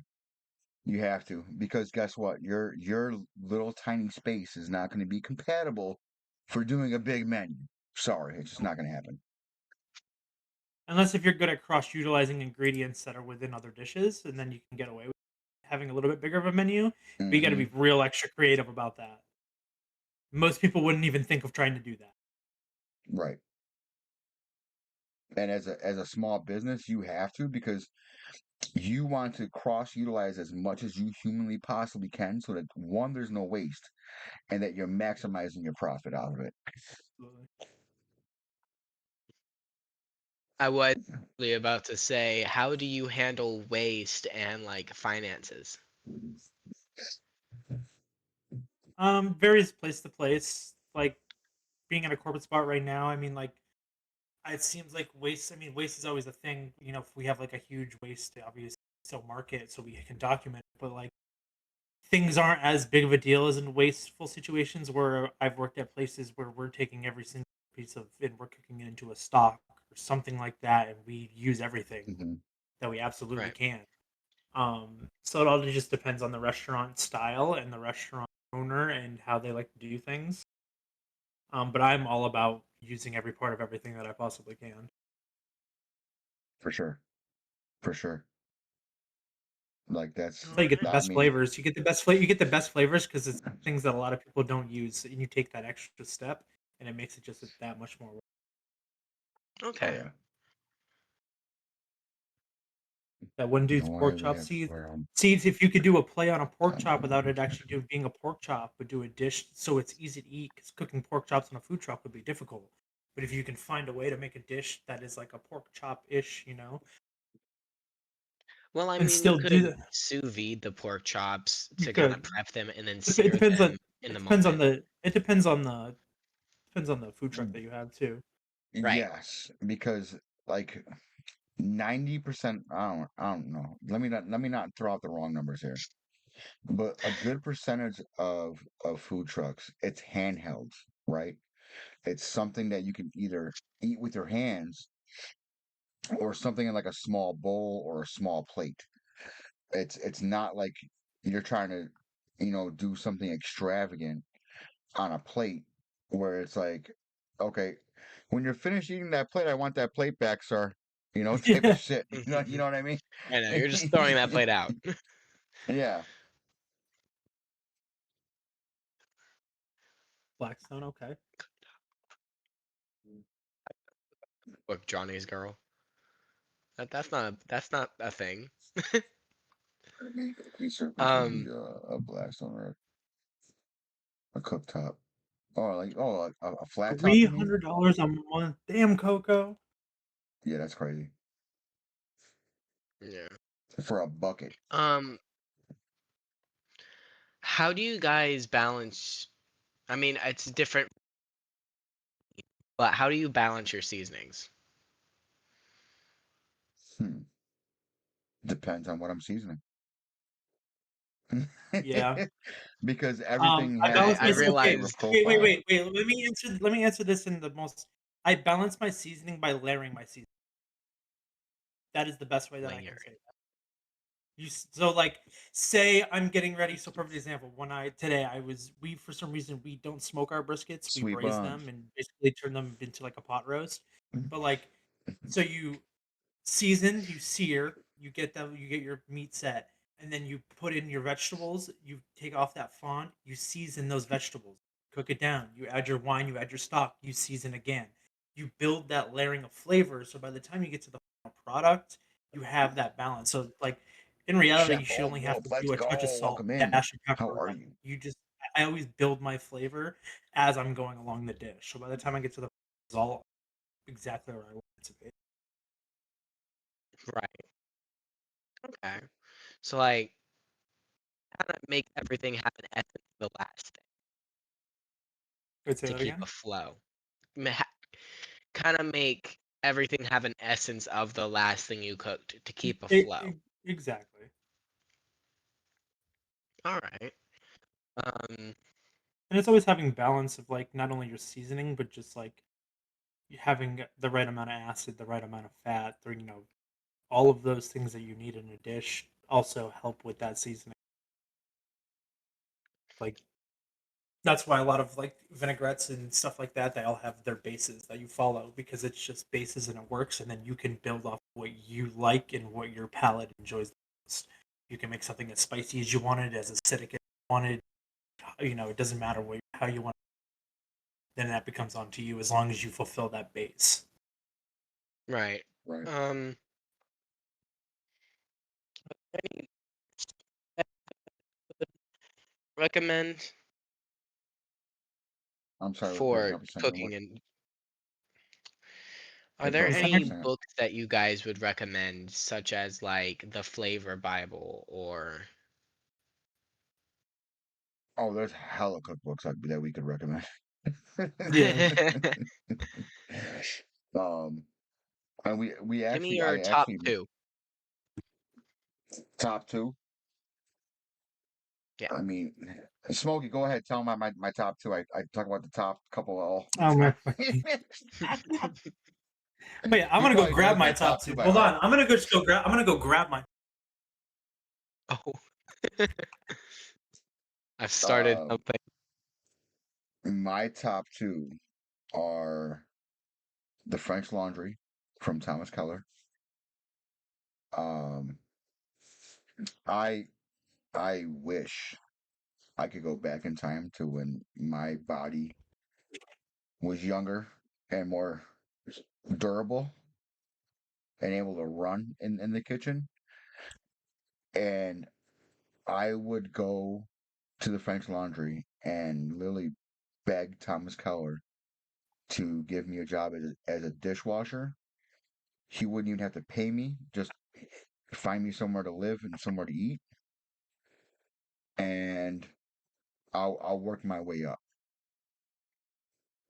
Um, this like Thomas Keller to me is top tier. The other cookbook is would be Anthony Bourdain's um Les Hollis cookbook, the last restaurant that he was at before he left that restaurant to go pursue um the TV world that he got into. And Um and you said it's less Hollis? yeah, it looks like this. Oh, fucking so the That name of it is looks super cool. the name of that was the name of the Les Hollis Les space Halles. That's the name of the restaurant that he ran as the executive chef. Um, before he went on to do everything that he did. With TV. All right, so Okay. mine, obviously the Flavor Bible. So I'm not gonna count that as one because we mentioned it, but that's obviously one of my go-to favorites. One of my all-time favorite books ever, The Noble's Guide to Fermentation. Anything and everything that you could ever want to learn about fermentating, pickling, breads, all that, pizza doughs, any of that. This book is one of my favorite books ever. And then this book was gifted to me by a chef that's actually no longer with us. It's called Black Axe Mangle. It is a restaurant in London that open flame cooking, and they just do some of the craziest stuff. This book has some of the coolest recipes that I've not tried any of yet or been able to try to make yet, but there's some really really cool stuff in there. All right, I will keep those in mind. I'm Yep. actually going to step to the side for a second to grab a book. I mean, Let's go. My grandmother's recipes and my great granny's recipes. Let's go. Love that. You know what? A lot of my favorite recipes, honestly, are from my grandmother as well. I have Are actually some of you ready? them in the if you look if you guys don't know, I do have a Discord where I share a lot of food, a lot of recipes. Let me see if I can pull it up. I'm hoping this is the right one. That should be the right one. If that does not work, please let me know. Um, but I have so many recipes in there. I have a lot of menu items that I would like to do. There's menu items that I've done. There's other chefs in there that are constantly talking about different stuff. Let's go. What book is it? Was it the Flavor Bible? it was the Yes, Flavor let's go. Bible. Yeah. All right. So ready? I'm gonna this Black Axe book. I'm gonna list. I'm gonna give you three just dish is that are in this. Real. The first one: smoked eel Thank you, and Bunky. horseradish squid ink steamed buns. Next Oh, one: gull's egg, caviar, and sea urchin. And then the last one: pig's cheek and prune donuts. that's some off the Very wall shit. interesting. That's That's some off that's the wall shit. wild. Yep, foie gras and blackberry donuts. I mean, there's just crispy pig skin and burnt lime. I mean, there's so many crazy like leftover French toast pizza that they do. They show you how to break down. Yeah, there's so many cool recipes in here, and they give you Johnny's like girl, I've literally saw you eat sardines and donuts. You cannot be talking. ha ha ha. This book is cool because they do things that you wouldn't expect and you wouldn't see. And I would love to go to London one day and try this place Right, because that there's sounds just so interesting. yeah. They have a pumpkin flatbread that they have in here. Squidding flatbread with smoked cod's roe. Yeah, they got like a bunch of hair on here. A lamb flatbread, oxtail That's bone marrow, and anchovy. That sounds so good. I don't give a fuck. I just heard her yell that from the other room, talking Prune it was a donuts. hormonal breakdown. Um, I like that you pulled up the Noma guide to fermentation because me From the personally, spirit I to the am flesh. a walking HACCP plan. I have made kombucha, I've had Yes, sourdough, I've I've had had tokens. kimchi, sauerkraut, whatever yes, you can think of, I've probably had it. all of the above. I know That's awesome. I've made all of them. I Especially, really loved especially for how my young you fermentation. are to get into that kind of shit. Like that's some that I love that. I love how Learning about the open science when you're young your is palate great. is. That's how you become Yes. great. Yes. One hundred Thank you, percent. thank And look, the first page that I opened literally is teaches you how to make a rose kombucha. you. Ooh, that'd be like Damn. if you could sweeten that properly, that sounds like it would be like a Turkish delight Yeah, kombucha. That sounds ooh, imagine that as a drink. Ooh, and it gives you like I love because it gives you all sorts of like suggested cocktail things you can do with it and like kombucha. sauerkraut is I just don't really like unfancy, kombucha. underspiced kimchi. Hey, I had Bobbert Two because Bob died, and then Bobbert Two, I put him in the fridge, and then someone purged my fridge. This is such a sad day. I should have just like taken a little bit of him and dehydrated it or frozen it so I could later bring him back, but I didn't think that ahead. Hey, that's all right. I Sometimes we actually, don't either. yeah, I actually got my sourdough starter from my chef in my culinary classes Okay. because he had one and he gave me a little bit of it, and then at the same time I got my SCOBY for my kombucha from him as well. Okay. Yes, you did purge the fridge, Johnny's girl. My poor sourdough. Yeah, it's to this See, he was day. being nice and not throwing names out there, at least. I She's like, I was being. claim it. She was like, "Yeah, no, I did it." A question to you, chefs: why is caraway Caraway? so un? Really? What is caraway? We use caraway on uh beef and wax, if I'm not mistaken. That's caraway, right? Yeah, that's caraway. I don't. I know On what I on was a saying. beef Just on wax, it's literally salt and caraway seed. I just don't use it But to be honest, personally. I've never used it in any other capacity besides that. I'm not gonna lie. But I mean, that's a staple here in Buffalo, New York, is like the roast beef on wax. Um, yeah. So I don't know. I don't know. I don't know why it's You know what so doesn't get used a unknown lot in that I wish did my is country. sumac. Sumac does not get used a lot. Sumac. I It's really good forget when you making can more. eat It's making sumac. mornay. Best for the mornay. Yeah, because Really? you think sumac, you think poison On Yeah, sumac. potatoes. yeah, always. Yo, Chef Old Wolf, I beg of you, if you're not in my Discord, please join the Discord and drop some knowledge to me. because I would love to know how you use the caraway with potatoes and mushrooms. I feel like I have to know that now. Right. So some of the like lesser used spice, I actually make a dish, which I'm about to mention it, and I'm about to hear my entire family go, "Oh." But I make these wine braised apples. It's regular cheap boxed wine. You don't use the fancy stuff when you're cooking with it, but you get a boxed wine and you chop up. I heard the um.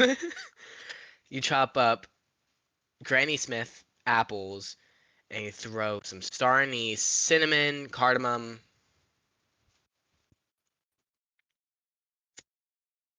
pink peppercorn, which is so difficult to find in a normal store, and a Yes, couple it of is other actually. things that I can't remember, and I have to find the picture because I may or may not have took it from my last job.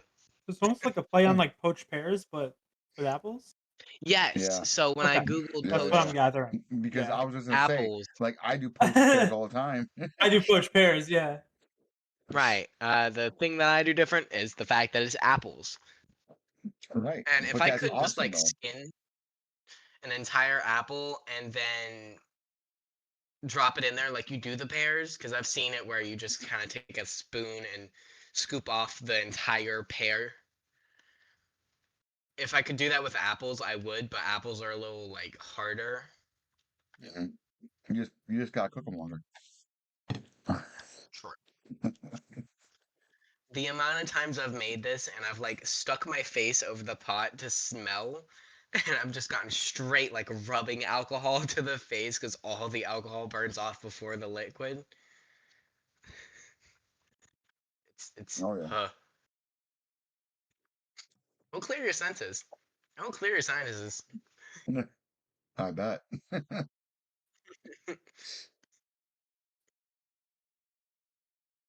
I didn't realize that you had recipes in here until you said that. Like those recipe. Okay, so someone misunderstood by saying that that was the restaurant that I'm at. That's the restaurant that I wanted to create. That's the name of the restaurant. So if you scroll all the way to the top at my recipes, the name that's at the top there, that's the name that I would name my sit down restaurant. And someone's Casa like, de "Oh, la that well, Osa. Casa della De la Osso." Osa. I like that. You know what? It's Italian for House of Bones. Oh, that's why I pronounced it differently than you. Because my brain did not pick it up as Italian. It picked it up as Spanish, and I turned the double L into a yeah. Yeah, yeah. I've been in so many Italian places throughout my life. It's not even funny. Like I could do literally almost any um Italian dish in my sleep almost. And American Italian.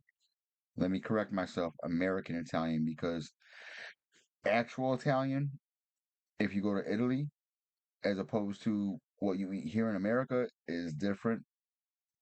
Surprise, Completely different. surprise. Surprise. Yes, very surprised because Americans definitely don't take everything from other people. Well, um, no. See, and that's the craziest thing is because I had a friend go to Italy. Like I asked them for sauce, and they don't even know what sauce is. I'm like, bro, what are you talking about? He's like, I asked him, for regular sauce. I'm like, are you talking about regular, like our tomato sauce, our base like that we use, marinara, like bechamel, everyone does? Alfredo. He's like, Which one do you he's want? like, exactly. And he's like, yeah, yeah, I wanted sauce. And he's like, I went over to Italy. I asked him for sauce, and they gave me butter. I'm like, what? Like it was That's wild. one thing that really like bothers me. Or olive oil. I'm sorry, Bonky, not. Yeah, go ahead. Bonky will ask for something like tea, and I'm like, okay, well, what tea do you want? I have green, I have white, I have herbal, I have black. What tea do you want? And he's like, I don't know, tea?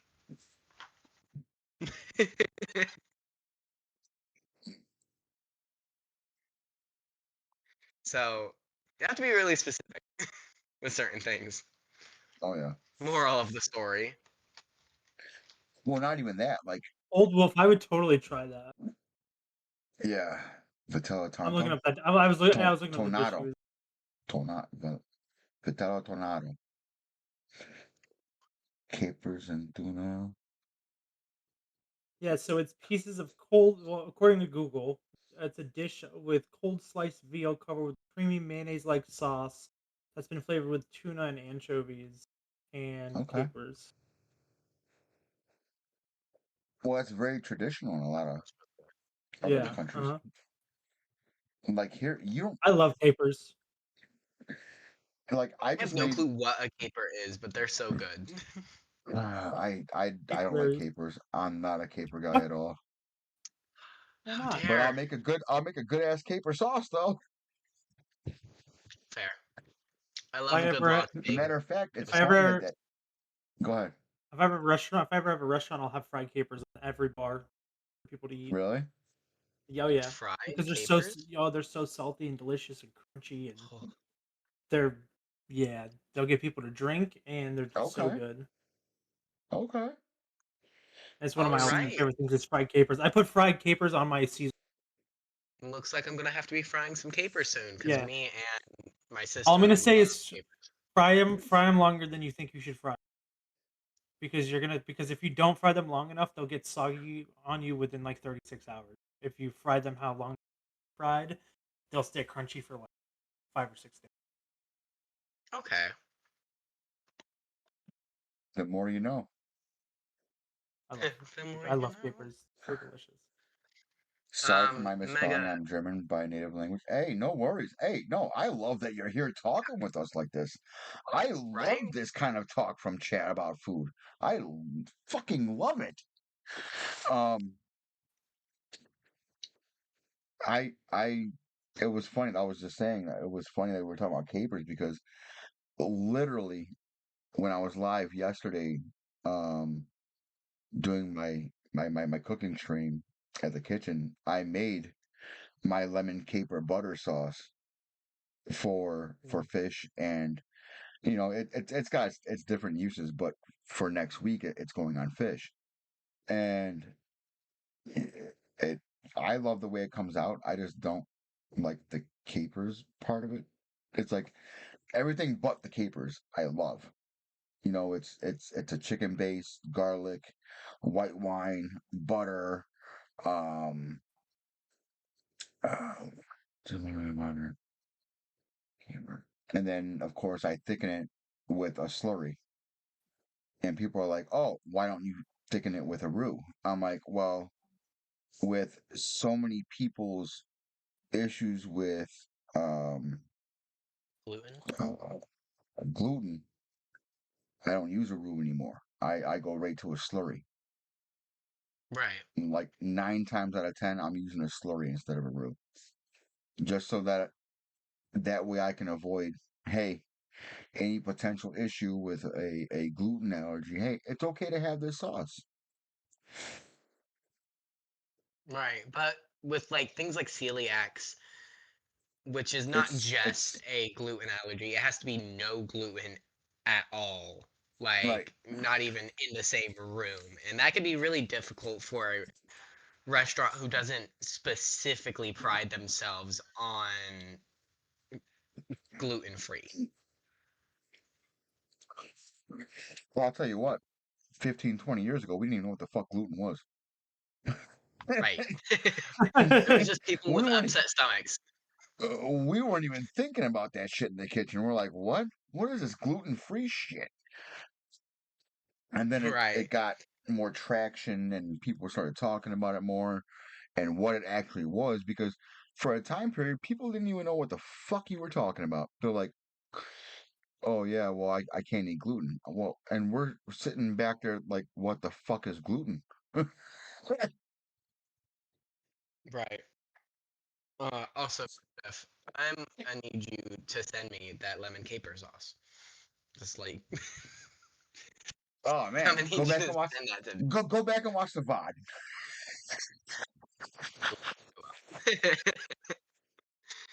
um, I mean, go, go I ahead. mean, I had a I lot of have. fun. It was so funny because Mama's house messaged me during that stream, and she's like, "This is the side of you that I love to see." And I'm like, at first I'm like, "What the fuck are you talking about?" And then the way she she described, like, she's like, "You're fun, you're energetic, you're just having a good time." Because a lot of my cooking streams, I don't do that because I'm so focused on either what I'm trying to get done or I'm doing dinner service to where I'm focused on, let's sell this food and get it out the window. So it's like, to see that side of me while I'm cooking and doing stuff, a lot of people were, it was a good time.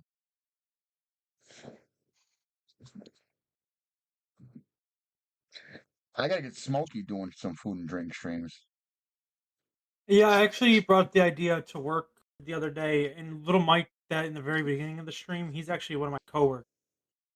Okay. So they all seem to be kind of interested in it, and I'm wondering if I can maybe work in getting a little time slot that I can do in the mornings, like because like from like 9:30 to like 11:30, I could probably do a Hmm. morning stream and just me prepping, but I gotta figure out like cameras and that all that jazz and just like clear it with them. But everyone kind of seems to be on board because I told them about the podcast that I do, and they all seemed interested about it for the most part. So it could Okay, be let's my go. my little turning opportunity to yeah. So give it some time. I'm looking into it, and I'm trying to work something out I that I could mean, do it because it'd be cool to do. um, matter of fact, I have it set, and you know what? I'm gonna post it in Discord. Um, during TwitchCon, a lot of the, not a lot, but quite a few of the food and drink creators were there that I know personally, or not personally, but I that saw I on know. Twitter. I Eh? saw Kanara was there. Yeah, like I saw Kanara and stuff there. Yeah, didn't they do Yeah, like an yeah, interview yeah. segment? Yeah, Oh yeah, yeah, yeah. yeah. They did a whole panel, and they were talking about different ways to incorporate food and drink into your stream. And she even said, just talking about food, you could label your stream as food and drink, like I do right. Yeah. It actually is right now. It's actually labeled as food and drink right now, and I didn't even I know that. used to do that. I meant to change that, but my bad. I do podcasts because of you.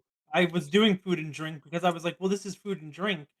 So I started doing, but you were doing it in a podcast, so I switched to podcast. But I probably should Well, keep doing it in food and drink because technically that would give me 4 weeks, and it would put me as a food and drink streamer to get into, like there you go. realistically. There you go. I mean, I did it by accident because I usually do it Yeah, I'm gonna start doing food and as, drink again. yeah, yeah, hell yeah. But I usually do it as either just chatting or talk shows and podcasts, and I alternate it based on what I feel like is going to bring more people in, because I'm always trying to bring new people into this, because this is a thing that we've been working on and developing, and it's like I'm always trying to bring people in to see and hear what we're talking about and doing. Growth, Um, right? Would it To be be fair, fair, that old wolf? should be just I've chatting. seen people I've seen people in food and drink that are just watching food and drink YouTube videos, Right, and they're in the category of food and drink. Same as right, like just we were just saying, like we're in the podcast section because what this segment is a podcast. So right. usually we're in the talk shows and podcasts because that's what it is. But at the same time, if I'm trying to get a part of a food and drink, community that I want to be a part of, that I am here supporting every time, like every week, I want to put myself in that category by putting myself in that label. Well, let me go hurry up and change to just chatting because I don't want you to report me there, bud.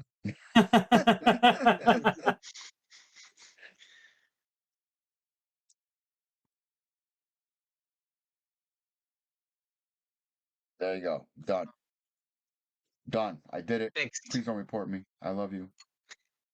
I'm cooking. We're cooking up conversation, all right, about food. Right. Right. There's food on the stream, and the, It's the true. the tomatoes and the chilies. The peppers That and that basil. works. Right, I see the peppercorns in the top left corner. But yeah, Um, I like I said, I meant to change that. I didn't even think about it because But when I didn't even think about it that way either.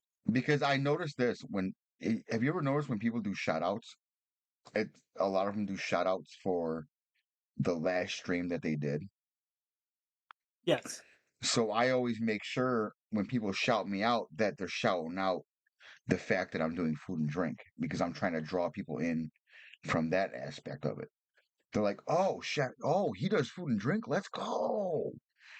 So it's like it's another way to once again bring people in. So, but right, we were also talking about this kind of stuff last week with Minx because she's a producer on how to promote yourself and how to get yourself further than what you are by from a producer standpoint.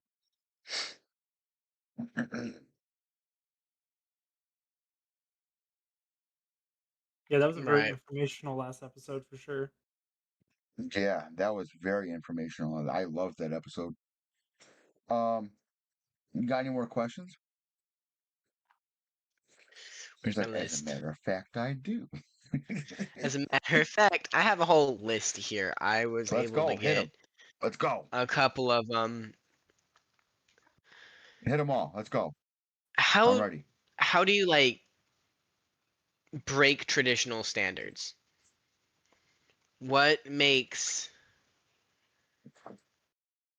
I don't want to say what makes you unique, but what makes you stray from the beaten path? Do you have any specific things that you do?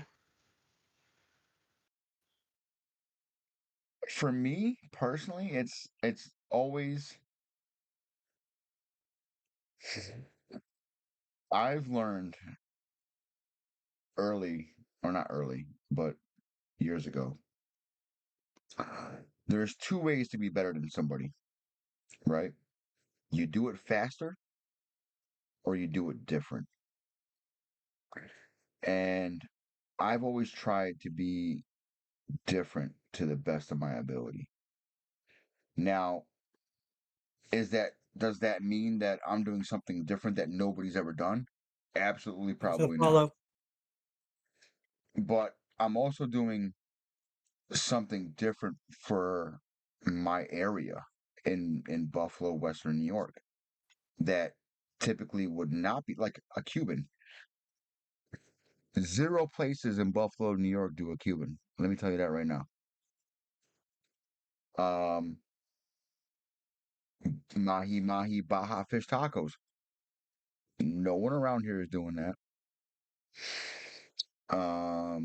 Things like that, like bringing in other things from different areas that's not centralized for your area.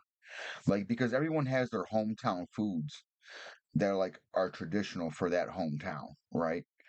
So it's like bringing in Caribbean food, bringing in this type of food, bringing in that type of food, and doing it well.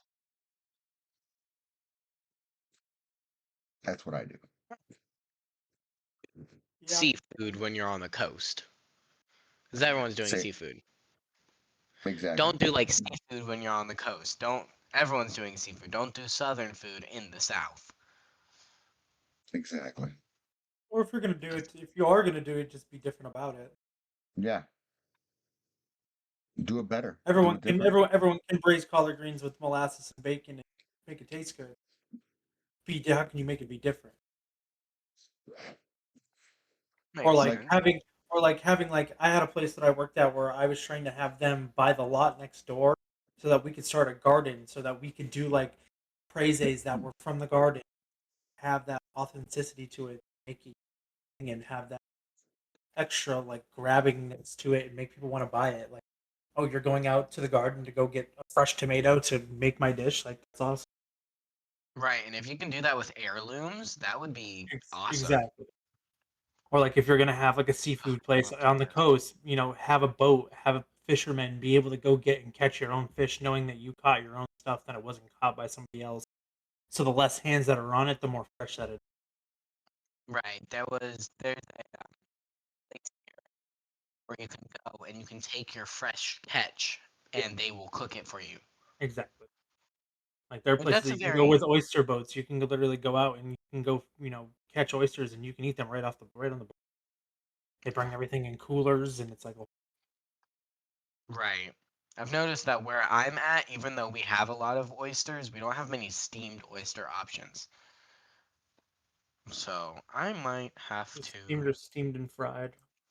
Or you know what? Yeah, we have a When lot it of comes to grill. seafood stuff, and you're on the coast, do like okay if you're in Maine, right? They're doing lobster, right? A lot of lobster. You see lobster all the fucking time, right?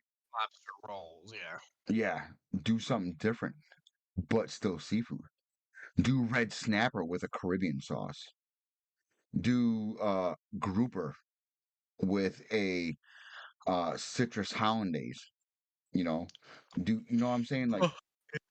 think outside of the box. Still do seafood because that area loves seafood, but do different seafood that they don't normally see. Correct. Grandmama's recipe of salmon patties. Ah, You so know, good. smoked mackerels. I would Hey, love to do listen, smoked mackerel if I don't I think it's knew the best fish on earth, but it's definitely the not common best here. fish. I can get it. I can definitely get it. I never personally worked with it, to be honest. I'm not gonna lie. I will be 100%. I've never worked with it. It's just something that doesn't come I've gotten up it once from a I've gotten it once from a German mart before. because That's about it. I actually did want to run that on the Oktoberfest menu that I did, and it was available, but I knew if I got it, my clientele wouldn't eat it, so it would have been a waste for me to buy it. That's it too, Makes sense. knowing your clients, Yeah, especially with a question, even with a question like that, like where other than being in like a weird 5-star or some sort of Michelin restaurant, you're not going to really use a mackerel like that. Most places aren't going to go try to import that to themselves, or if they right, find it, it's not going to be exactly what they're looking for. It becomes a little bit right. harder to work with. Like this isn't authentic enough. Yeah, correct. Either you know about it and you've been to where it's like where it's Mm, originated from, and you know how it should be prepared. So then it's just not plausible. It's kind of like the situation where like Coco runs into being on the island, being hindered by the fact that everything is imported to him, and everything's expensive. Those All of those things matter. Um, how would you guys like mimic some technology? If you were in a limited space, how would you mimic something like a immersion blender or a sous vide without those items?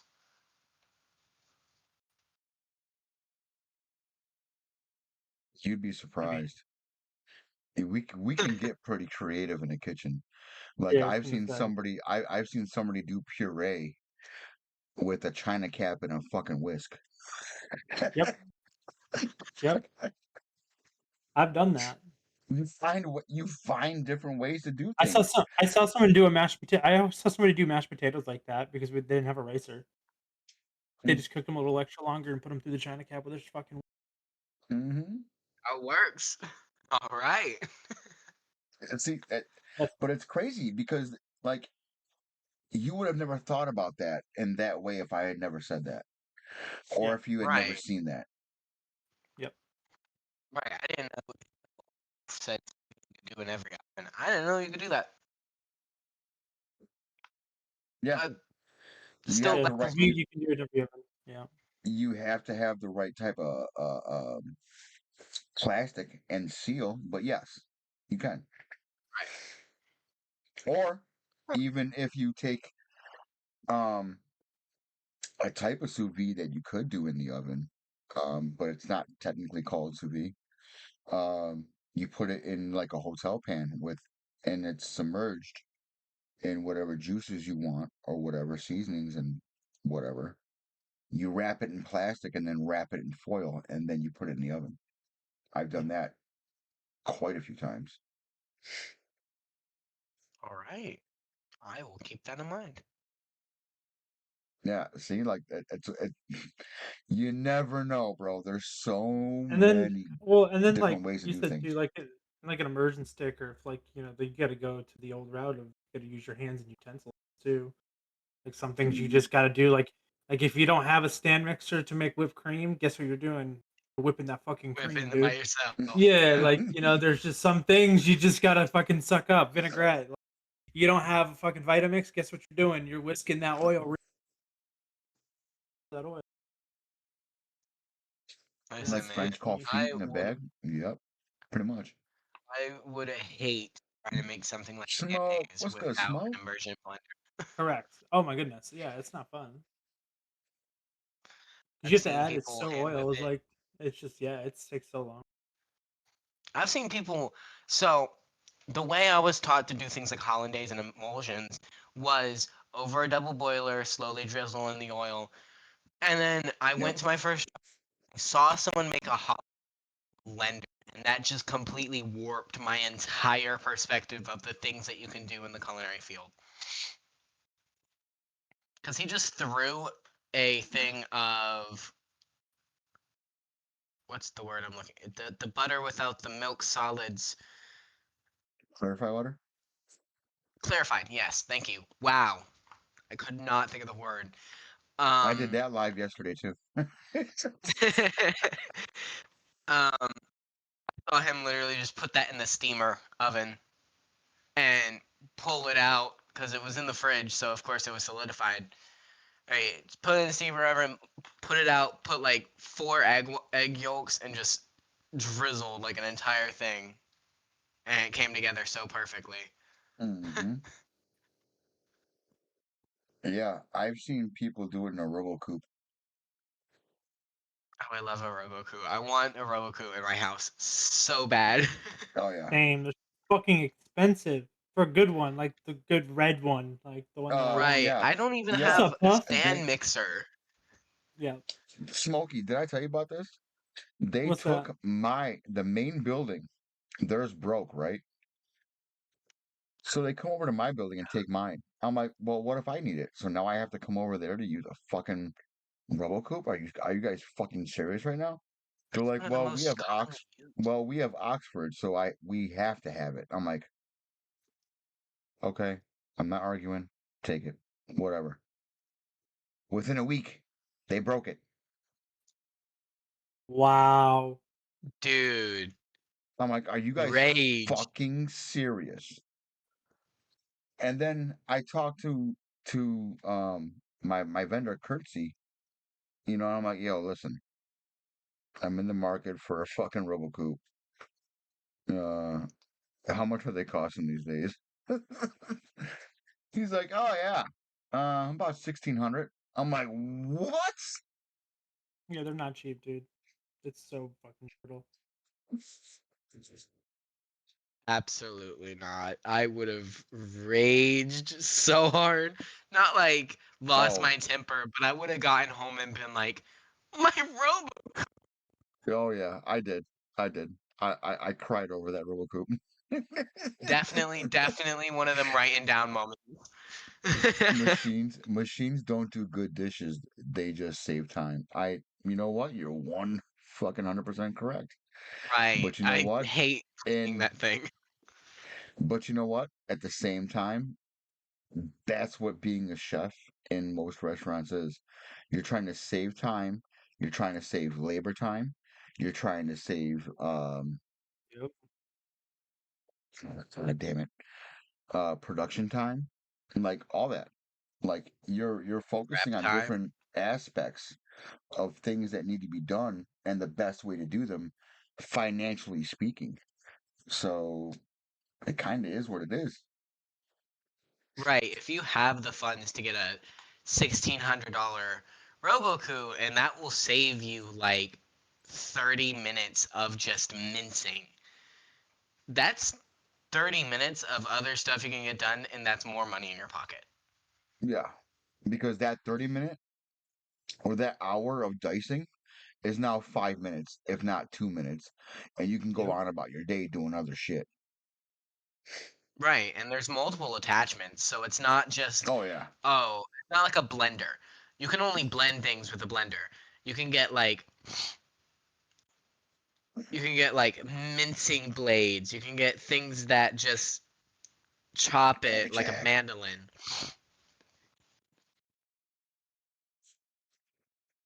Oh, yeah. Oh, yeah, for sure. Oh, excuse me.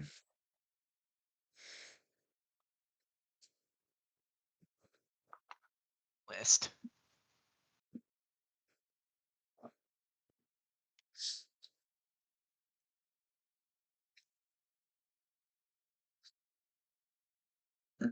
How do you deal with like conflicts between team members? Depends on what the conflict is and what it's about. I think there's different variations, like who's arguing and what are they arguing about. Right. Like if they're sitting there arguing over something stupid, I'm like, yo, listen, This cut is your stupid. bullshit, get the fuck over it, and get back to work. Let's go. We got shit to do. And then there's that, you know, he took my knife. They hide my tongs on me. You know, and it's like, really, this is what we're doing today. It's like Y'all are immediate both headache. grown adults. Stop being petty. Oh my god. But you have no idea how often it happens. It happens a lot. I think we don't deal with that Dude, issue. no, I could not. I start throwing things. I would start throwing things. When I was See, when I Get was it still head chef, together. well, when I was still head chef, I mean, if people wouldn't shut the fuck up and they were nitpicking over stupid shit, we're in the middle of the service. It's as simple as raising my voice and telling them to shut the fuck up or get out of my kitchen because I don't have time for it. Shut your yeah, mouth or lose your job. I mean, simple as that. You got to put your foot down. Like now, if I like in the position I'm in, if I see two chefs going at it, you know what I'm doing? I'm chopping my motherfucking vegetables. I don't give a fuck what they're doing. I don't care what they're arguing. Not my problem. Not my chair. Not my problem. Right. That But when depends you on were head chef, it yeah. was It's your totally problem. it's my brigade. So yeah, I'm gonna put my foot down. It's either shut the fuck up or get out. I don't got yeah. time for And it. see, You like, know, we're here to serve food, it, not fucking have a high school argument. see, and that's where the mental health part comes back into play Yep. because you can't always just yell at somebody, "Hey, shut the fuck up, do this," like you want But to. if I'm trying to run my service and you're disrupting that, then I don't give a fuck about your mental health in that moment in time. Get it One together or hundred. get out. That's it. Like, there's nothing else to it. Oh We'll yeah, worry one about hundred your mental percent. health after service, okay? We'll give you a fucking ice pack. You'll be okay. Like, that's how I feel about that, though. Seriously, like, I I love you, love the Smoke. mental You health of know I love everything. I you. love the mental health of it, but I also think it gets pushed too far. We're Yes, still a kitchen. yes, We're still and a business. We're still trying to do shit. Get it together. Like, keep your outside shit outside the door. You know, that's what I was told when I was 13 years old when I entered the kitchen for the first time. You keep your outside shit outside of work and you come in and you do your job. That's what you're here to see do. exactly, That's it. and that's where I was going with that. Is that like sometimes, a lot of times, especially in the culinary industry, the mental health part of it gets pushed so far that people will whine and cry over the littlest, dumbest shit, and then we have to sit there and baby and coddle them because we have to be PC. God damn it! What the fuck? Yep. Like when we're having our asses handed to us, guess what? I just need you to do your job. I don't need you to argue. I don't need you to fight. I need you to focus. Yep. I need you to do what you're here to do. Absolutely. Right. And it's not meant to be disrespectful when us as executive chefs yell and say, "Hey, shut the fuck up. Get to it." We're Mhm. not meaning it in a disrespectful way. We're more focused on, "Hey, this needs to get out. We have so much time to get all of these different plates together to be hot and go out at the same time."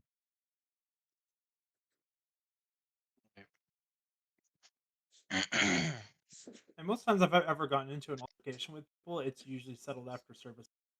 Yes, Because like, that's the yeah, big yeah. thing that I've always preached I'll to fucking anybody talk is you to you cannot after. take yeah, you can't take shit personal during service. You just can't. Like the people that are serious about their jobs are serious about their jobs. The people that are head chefs are head chefs. People that run brigades or run those brigades for because they have gone through the ringers and knows what it takes to be able to do that. And when it's time to tell people to shut the fuck up, and like Old Wolf just said, the answer is always yes, chef. That's it. That's all it should be. There should be no arguing. There should be no back talking. There should be no bitching. Yes, chef. Sorry, chef. Back to it. Like you're cooking food. That's what we're here to do. Like you want to work in a restaurant, you got to be able to deal with that. I have an A emote for lot of that. people, right? A lot of people criticize movies and people like or shows and people like The Bear or Gordon Ramsay for always being so ah. And they wouldn't be as But successful as they were if they weren't that way. exactly. That's simple as that. They are like that Okay. because they've done this for so long, they know that's how things get done. Yep.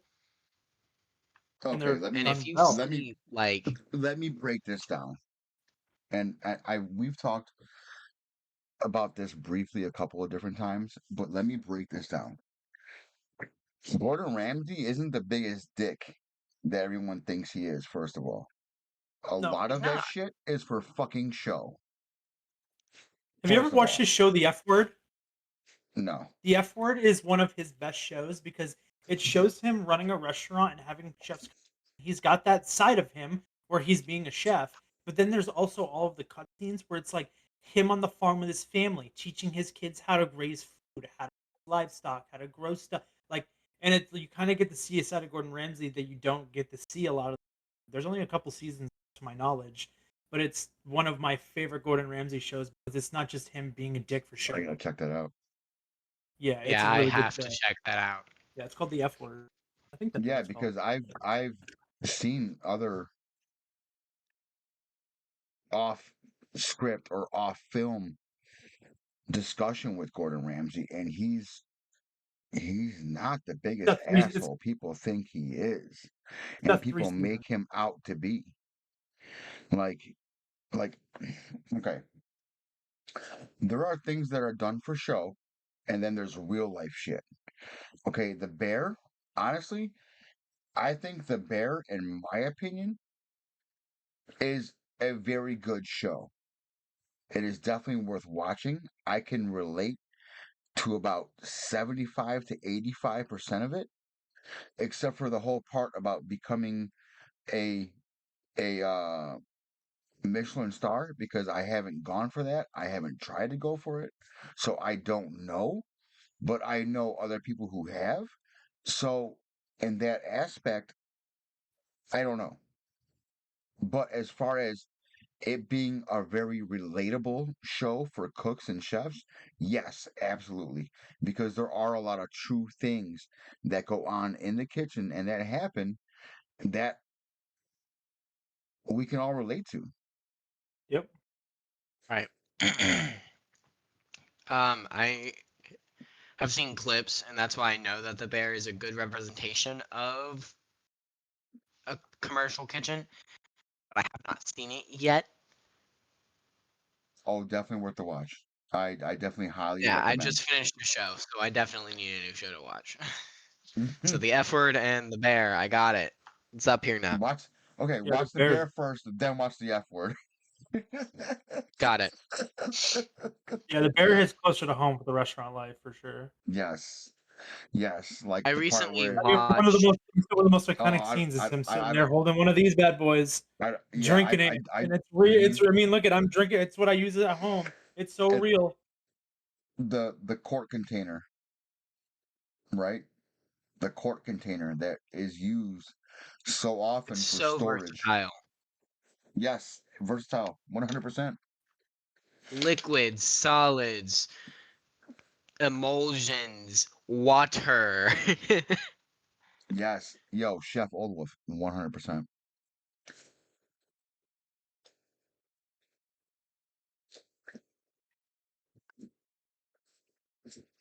That's it, Mama's house. I drink 4 of these every day, and I know I Right? drink a gallon every time.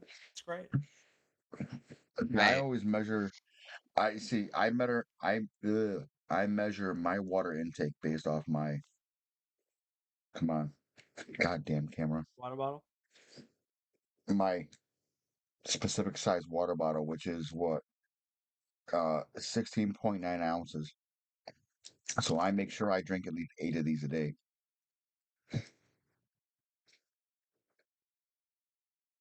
Um, Like and like that's the first thing I do when I get up. I'm chugging a bottle of water as soon as I wake up. how did y'all really like train your memory on conversions and things like that? I still forget sometimes. Oh, I I'll Right. have to still, look it up. I still look it up sometimes. I yeah. don't I mean, Okay. always know. there's some that you just slips your mind in the middle of a moment, or like the one we have a weird recipe that always gets me, where we break it in half, and one of the increment measurements is really weird, like 3.75 gallon, and you have to like I don't know, my brain just yeah exactly. Your face, and it's just super fucking annoying. But it's like some stuff you just look up. It's just we Right. got phones at our That's disposal. We whenever got you don't use that smartwatches. measurement. Yeah, like That's Absolutely, whenever bro. you switch over to grams and milliliters I instead of I 3 7 point whatever I a gallon. I personally am all about grams. I'm here for grams and cups. That's it. Right. I like a Yeah, good balance of the metric and imperial system. Yeah, exactly. yeah, for sure. I mean, most of the stuff I do is based on because of volume. It's like cups, quarts, gallons, like Right. based on the sheer Yeah. volume. I'm coming from a place that's corporate, and a bunch of the chefs are a bunch of dingleberries and don't know how to write recipes, so everything's Mm. all fucked up.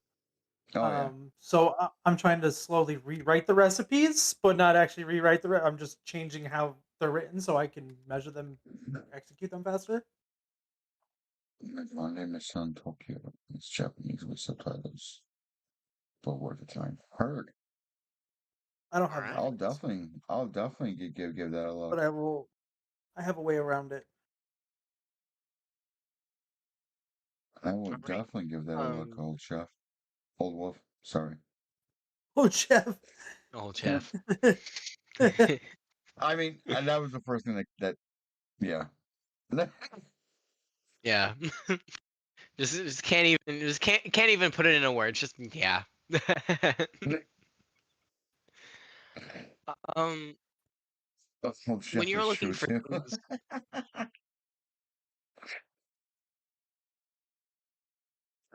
Why does anime food look better than most other foods? I have no fucking clue because I don't watch anime. darn. I've never actually watched anime. I mean, I've caught pieces because other people but are I've watching it, but from but what I've seen, if you go to Japan, their food kind of looks like that, so it kind of makes sense. No, they're so yeah, advanced with everything yeah, already, so I feel like for sure. that's why.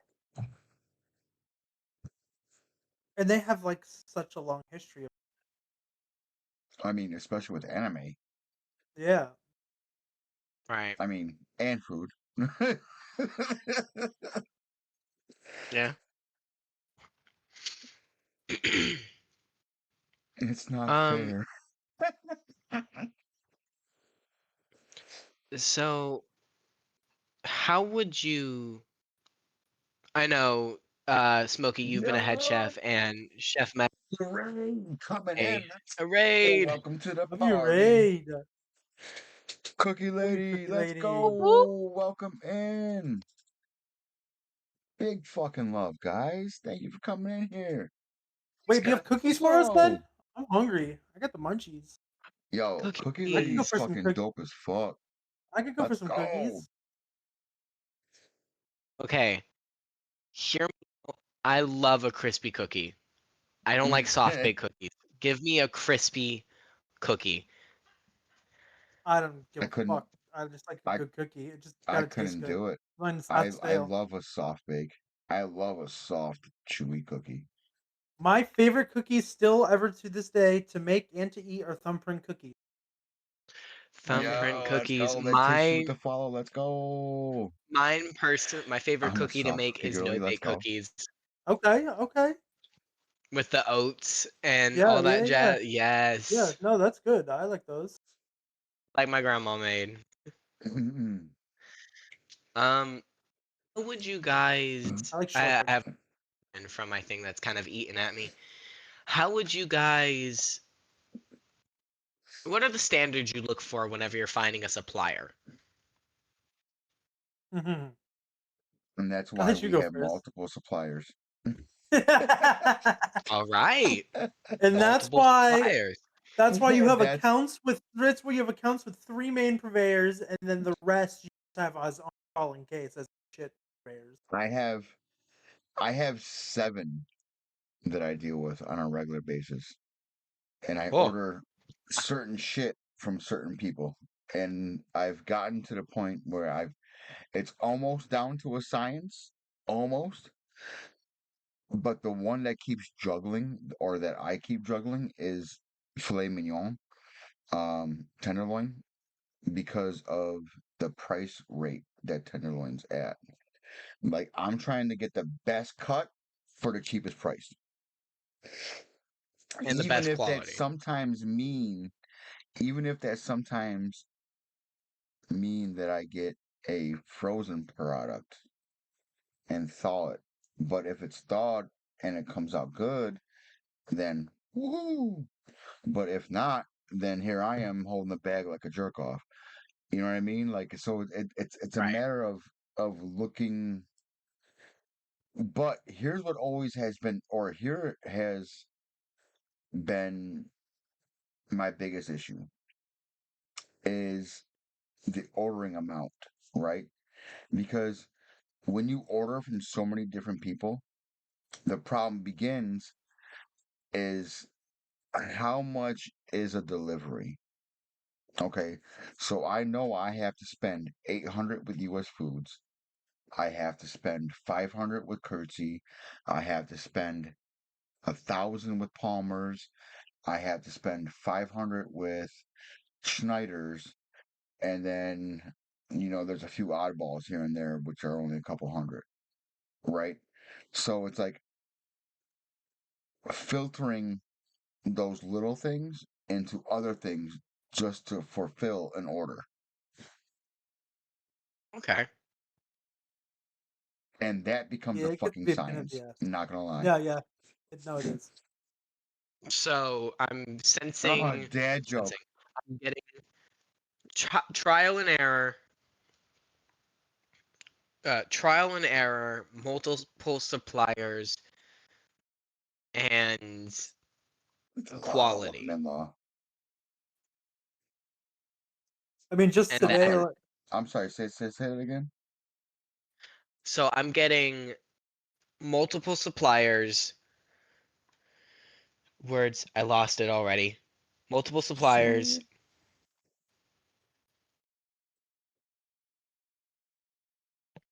Dude, trial and error. That was the other thing. Multiple suppliers, trial and error, and Huge. um quality, but like frozen doesn't mean bad quality. No, Try the quality for yourself before judging by its correct. cover. One fucking 100%. Hold on, I Okay, need my just notes. real quick. I have to do a redeem. Johnny's girl redeemed the dad joke. So I Okay, this is from the Discord. I'm sorry. I started putting my dad jokes into the Discord just so I could have them easily available for redeems. So here's the one I'm gonna do right now. How do you fix a broken pizza? With tomato paste. Oh my god.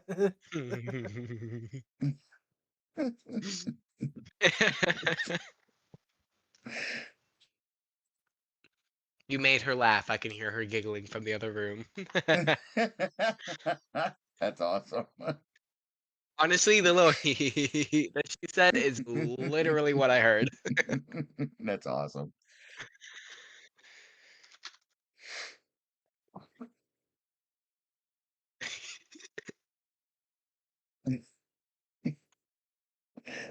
So yeah, it's Um, definitely a juggle. You're because okay, say prime example, right? I have to no matter what. Okay, so then I didn't add this aspect into it. A lot of times people will enter into a contract. And basically what a contract does with a purveyor or a vendor is it locks them in to a certain price for that product, no matter what, for the entire year. Now, with that, I have to spend so much money with them no matter what, or the contract is null and void, and then they can charge me astronomical amounts because I'm not fulfilling my end of the contract, right? So now I have to figure out what I'm getting from that specific contract to make that amount. Okay, whether it be half chicken, fillets, lamb, you know, right now with those three things I just said, that'll meet a minimum requirement just about anywhere because of how expensive they are. And then you're like, oh, well, I need produce. But if I need romaine, um, some carrots, and some English cucumbers, is that going to be enough for an order from Boulevard? No, it's not. I'm going to need to add more. But I can add that on to this other vendor that I'm already ordering from to meet that minimum account. And then, but the shitty part is they're charging me more for those produce items than I would be getting it from a produce vendor. so So, instead of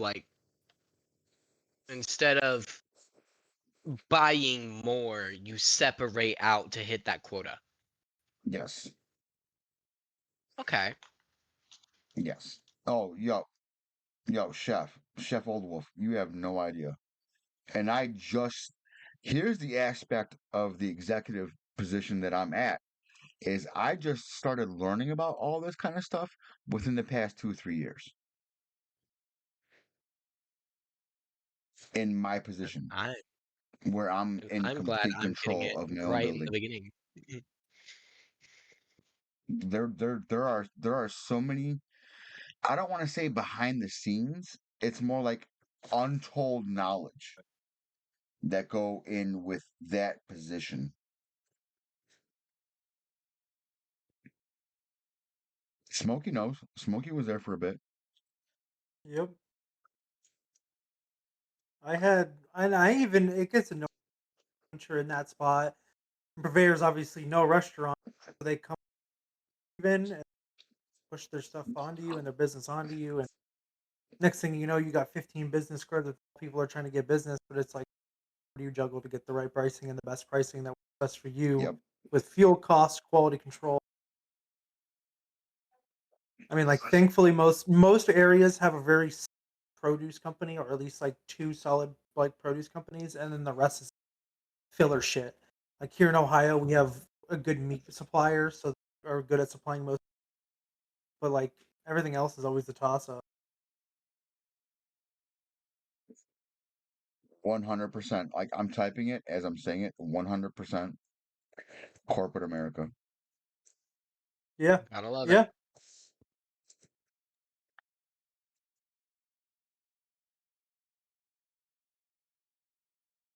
I 100%. got a small but informative list notes over here of like your advice of get your money together before attempting to move out and starting the Yeah. books that you guys suggested, some shows. I've got some notes of supplying about buying more, separate your instead of buying more, separate your order to meet the quota. Read the contracts so you know your quota, multiple suppliers, test the quality yourself, and trial and error, stuff like that. A lot of places will give you free samples of shit. A Oh lot of yeah. places will Oh yeah. because they want your business. So they'll Yes, they'll throw but you you a thing of also sliders, some steaks, shit like that. have to spend so much money before they start giving you those free Oh, not here in Ohio. I had somebody that came when sometimes I they was do. still. Sometimes they do. It Sometimes they depends. do. They came over Because one I time. They know had like 4 different steaks. They had 4 different chops. They had a bunch of different. the They pork handed me belly like in the US fucking per $250 worth of food. um when you say kilogram, I'm thinking per pound. Because that's usually what I'm paying for is per pound. Yeah, 12-ounce Um pork chop usually. I mean, that's what I usually do. uh it depends if I'm getting it already cut or not. Say I'm getting a pork loin, right? And I'll hack that bitch up myself because it's already ready to go. Um, if you're talking about a chop, it's a little bit different.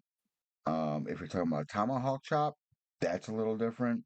There's so many different variables to that actual question, to be honest with you.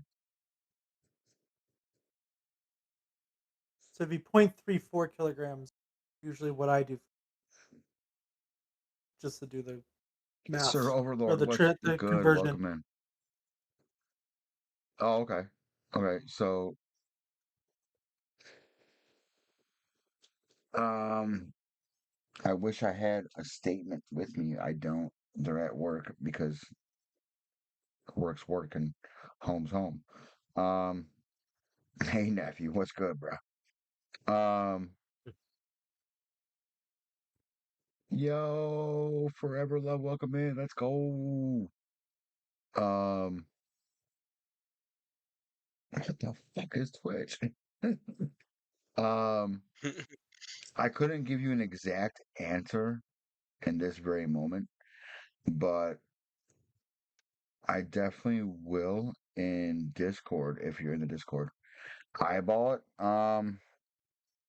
Pork is pretty cheap. Pork is pretty cheap. I would say I don't know, $13 a pound, $14 a pound. And you I usually mean, don't get bigger than a pound or two, especially with a yeah, pork loin. yeah, it's nothing crazy. I mean, $13 to $14 a pound is about average for pork, I want to say. If I'm wrong, then I'm sorry, but I don't have the right numbers in front of me at the moment. I love taking a pork tenderloin and cutting it into medallions, especially I mean, separating that up. I mean, for us, it's typically like I'm just carving it in into like okay, vape, like maybe that thick. Like I'm not trying to go too thick because Right. too thick takes longer to cook, but I want you to get the flavor that I'm putting in it, blah blah blah blah blah. So it's And if it's too thin, it'll dry out. right. Uh no, half that. No, I feel like pork per pound isn't it only? Well, I don't know about you, but I feel like over by me, I feel like it's like It nine, might be ten even bucks. cheaper than that. Yeah, It I really feel might like be it's even only cheaper like than that. because it's like chicken then pork is like right in pricing for cheapness. It's usually For they're sure. like pretty. I want to say pork is anywhere from like 7 to. I've been sitting here trying to like look it up and. You can use something that searches the web. In the US, the US, sorry, the average retail price for pork is roughly $4 to $7 per pound, but the cost varies widely depending on the specific cut. As of September 2025, the average price for all pork chops were $4.35 per pound. That sounds super cheap. That sounds too cheap. I feel like it's like around $7. I gotta go grocery shopping tomorrow, and now I'm gonna go look at pork. Now you're gonna look and be in Chef Mega's server like, it's expensive! It's so expensive! No, it's probably just not that. It's not that expensive. Just not. Pork is a cheap cut of meat. I love pork though. Pork is one of my favorite proteins. Yeah, yeah. Pork is always super cheap. I just like I said, I'm not I wasn't I'm not 100% sure because I don't have the numbers And in front of me. that also varies from a commercial buy to just a store buy too. Like us But getting it at yes, a restaurant is definitely different. yes, and then but Right, because also in your just like he explained, it depends on the cut. Like say I want Frenched a French bone in. Like that's gonna cost me more money to get than just a regular pork loin. right.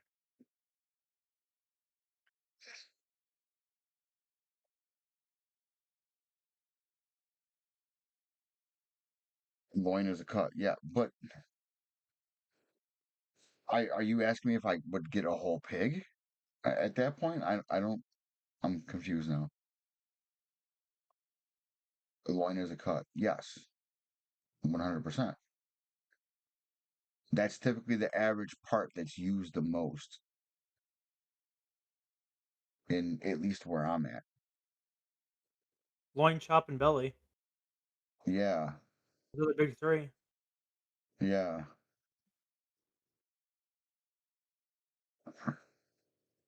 I mean, like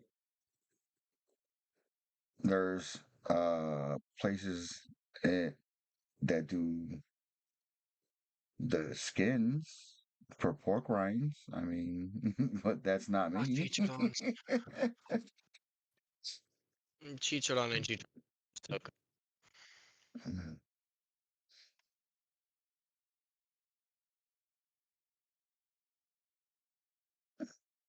Okay.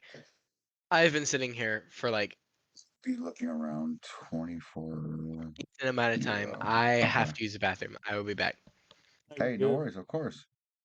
You see me get up at least 7 times now. Say, say we're almost at that 3 hour mark anyway. Yeah, we are.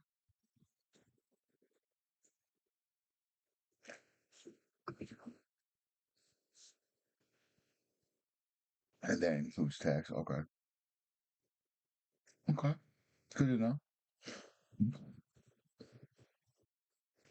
30 centimeters long and round and about 4 to 6 centimeters thick. Yeah.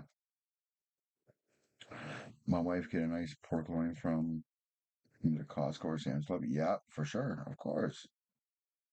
And the sides up for chops about 15, like 1.5 to 2 inch thick. Yeah. And pork roast. Yep. Oh, yeah. Yeah. Pork is very versatile. Oh That's yeah, why they used to call it for so long the other white meat. I love pork, dude. Do you remember that actual commercial from back in the day?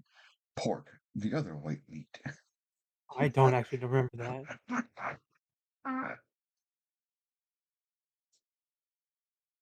The vibes, not the size. I think I missed that then.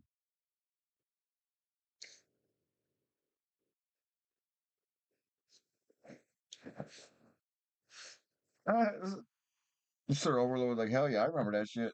I don't know if I'm quite old enough for that one. Mm. We used to love pork, but for the past 5 years, oh, I missed it. For the past 5 years, where the fuck did we go? Okay, it has been really messing The up our stomach. the other way Yeah, I could see that. commercial. More. Yeah, I mean, I feel it's that way for a lot of people. I mean, it depends on your digestion per se, but um, pork is not. Pork is very tasty. Is it something that you should eat on a regular basis? Absolutely not.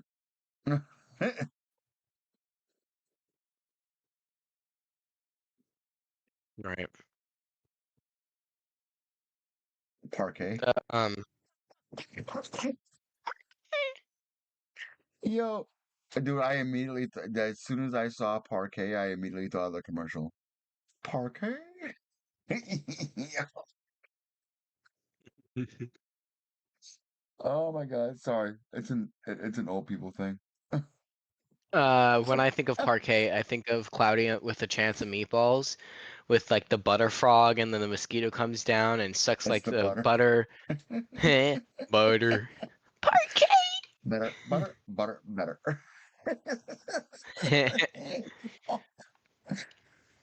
Topped See, with an the apple glaze and comparison stuffed with to like the stuffing. commercials you remember, the commercials that like you remember would be for me words would be like I can't believe it's not butter.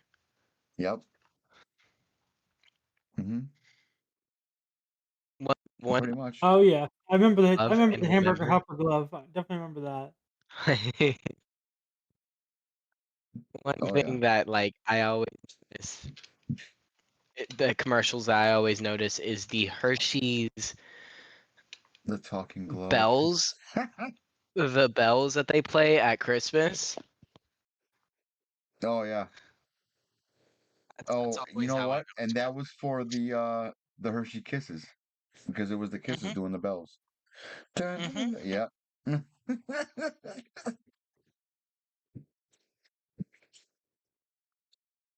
See, the way I really love doing pork that I it's it's a fall to me it's seasonal. Um or this recipe is seasonal. I do it during the fall season, fall/winter, and I pan sear it, finish it in the oven. I top it with a grilled, hollowed out apple. So just, or poured out apple. Okay. So I grill it with cinnamon and sugar. And then I hit it with a apple, bacon, bourbon compound butter. And then I use a crispy bacon piece as like a tomahawk.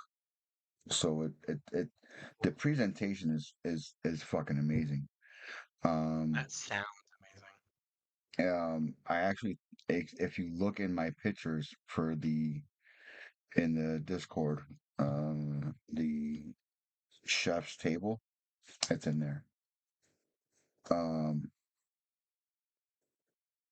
because I've definitely done that at a few different places, and I've been asked to sell them the recipe and blah blah blah blah, and I've yet to sell a recipe. Like I've wanted to and thought about it, but I've heard other people talking about them selling their recipes and then how fucked over they were for selling them. Like I'll give you pretty much the basic gist of what's in it. Some of the things in there in the recipes are exact measurements on a massive scale because that was the actual recipe. But for the most part, like when you're a chef or if you do cook and you know your cooking skills, like you'll be able to figure it out. Like there's no way you shouldn't be able to at that point. It's a matter of taste at that point.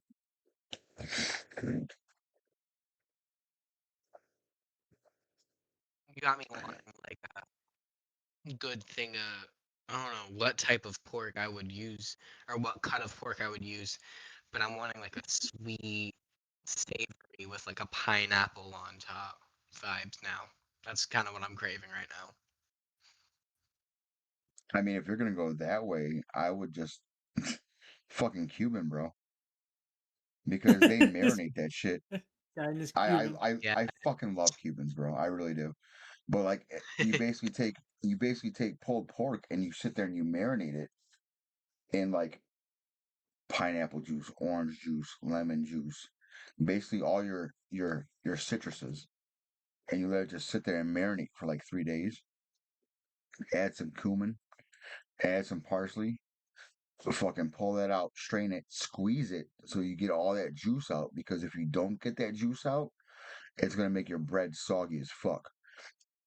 And then do your carved ham, and then pickles, your mustard sauce, and like a Swiss American blend. Amazing. Yo, Kalofi, let's go. Oh, fucking another raid. You guys are fucking Kobe. amazing tonight. You guys are off the fucking chain tonight. Let's go. Big fucking raid. Let's go. W Raid. W Raid. Old Grandpa's About to copy Pitmaster's the raid way. message, Let's man. go. So real. Yo, Ray of Madness, let's go. How do I feel like you had a hand in that? Let's go. I forgot to copy the raid message. Oh shit. Yeah, I hate when I do that too. I get so mad. I'm like, fuck, I forgot to post the raid message.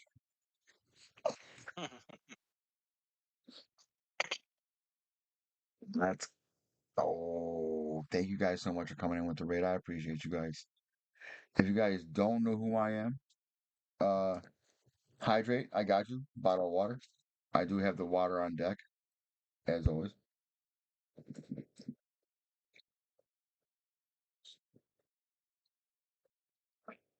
Hey, big love. Big love. I try to get around as best I can between working and family time. So thank you for noticing me. I appreciate that because a lot of times it's a quick little message and emotes for me. Like I don't always sit there and talk so much, especially during the day. But hey, thank you for seeing me and noticing me and rating me. I appreciate you. Big love.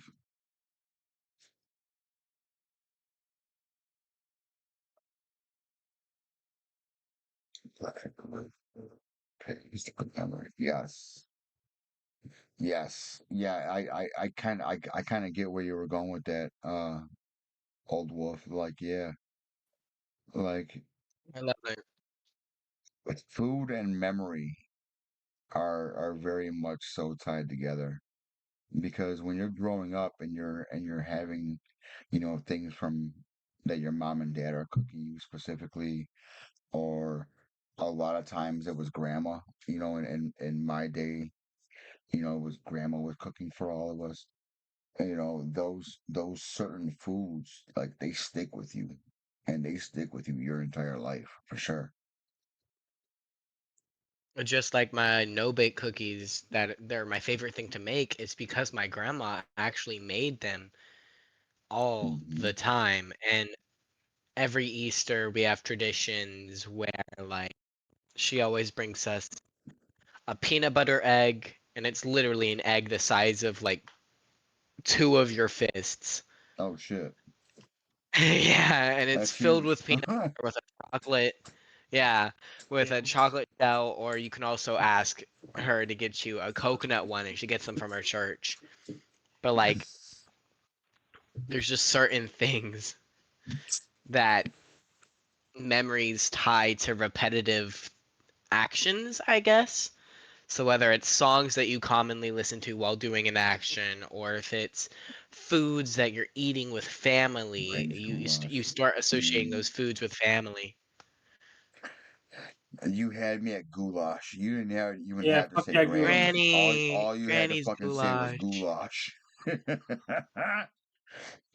Making gnocchi. Yep. Homemade gnocchi. Oof. Oof. I Yeah. sadly never got to experience gnocchi with our great uncle. But Granny's goulash was so good. Oh, Johnny's girl. Our Granny's chicken and dumplings. I think we have some pastry in the freezer and chicken. Y'all motherfuckers making me hungry now. I'm sorry, I'm sorry. Yeah, It's I'm just gonna too go. good not I'm, to mention. I'm eating as soon as we're done here. Right. Dude, I'm trying to I forget ate about eating and right go to before bed this. soon. Huh? I said I'm trying to forget about eating and go to bed soon. I gotta be up in the morning. It's I 12:30 here. Right. Um, It's also 12:30 for me. yeah, hey, so we're about to be raiding out soon. Um, All right. Rochester? Who lives in Rochester? Oh, your great uncle? Our great uncle. Hmm. That's dope as fuck. Because I'm in Buffalo. I'll jump in the car and drive an hour to go meet him. We love my Uncle Jim. He is the sassiest man you will ever meet. Oh, I bet me and him would definitely become friends. For Oh, sure. definitely. Definitely.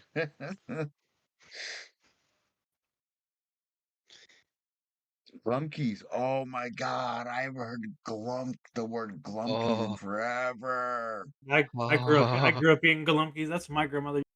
Galunkies, Oh, pierogies, kibasa, sauerkraut, cucumber salad. yes. Yes. That's me right there. Yes. I Well, love cucumber salad. my grandmother, my grandmother did that too. Like, and I miss it. Yeah, I'm Like, very I don't Polish and Greek.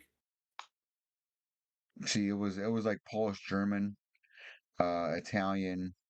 Like, I asked one time, actually more than one time. I'm like, okay, so what is our actual ethnicity?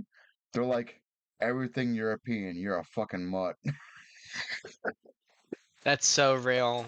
If you can think, I'm like Scandinavian, Norwegian, like I am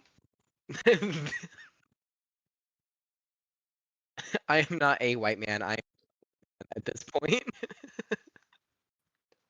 Hey, you're a European mutt, just like just like us.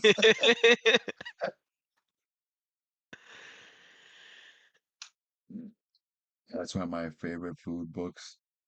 Are the ones from my grannies. Yo, I respect that. I love that. I love Stinky Simple Bavarian. Hey, I feel it. Right. 96% European, and it's all the whites. Exactly. Exactly. That's why I said the European side. Like it's all that mix. Like that whole area, like, we're all kinds of white, but different white. Right. Talking about like the old foods that have been passed down through generations. My mom, Tink, makes ham, green bean casserole, My redheaded deviled white friend. eggs. I love it.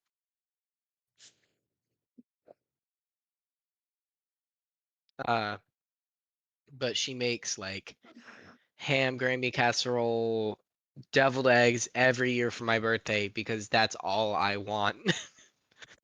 Yo, I feel it. I love a Like, good deviled egg. yes. Yes. Oh yeah. And like I don't even mean to sit there and eat like 20 of them. I just do because they taste so good. Right. And you don't realize you just ate like 10 eggs.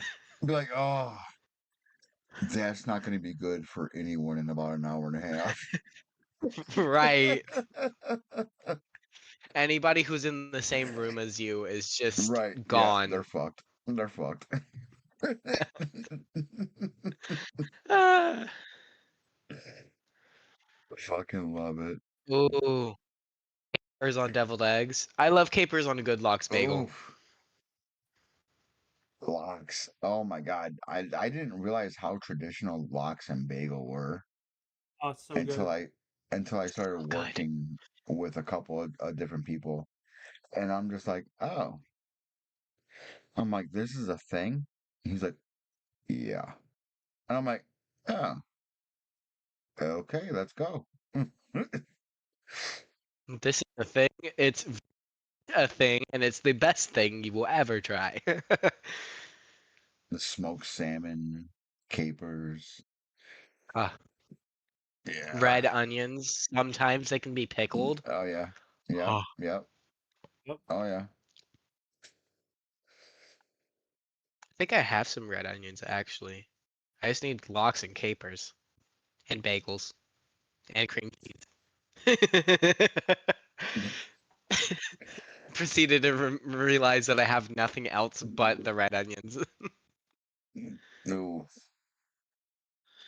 See what kills me with pickling onions is that people think you need pickling spice in order to pickle onions. You don't. You just need vinegar and sugar. No, aromatics just help Right. that. And if you want like a really sour, like a full sour, just like a full sour pickle, if you want it sour, just don't add sugar. Pretty much. Smokey, how tired are you? Are you ready to go? Oh yeah, I'm getting there. Oh, Okay. I love steak tartare.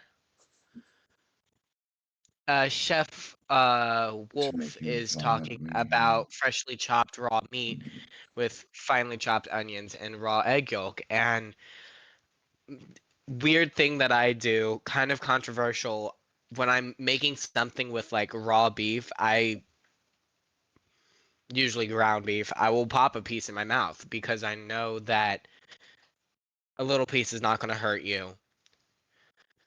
And I've never gotten sick from it. Yeah, A no, lot that of does people not don't make me vomit understand. at all. Yeah, a lot of people don't really understand why I do it, and I'm just like, it's fine. And then they bring up like the whole, well, why do you eat steak rare or blue on the inside?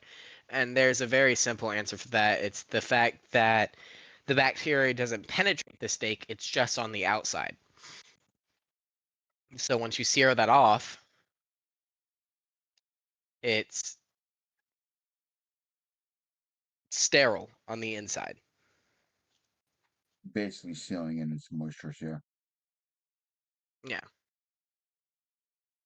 And bone apple tea. Oh The meat Lord. used and the eggs are mostly Bon from appetit.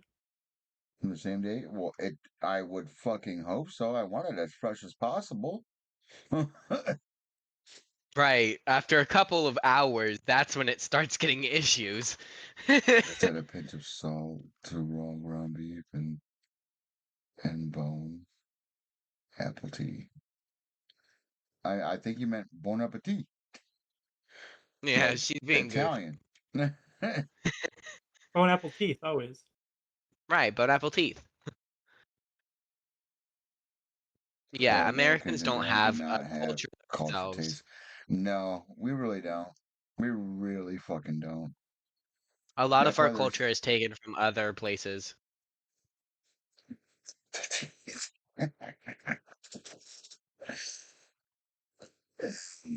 Bone appetit. 79 days. Yeah. Yeah. Oh yeah.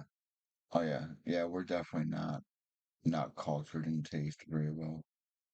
And that's why it takes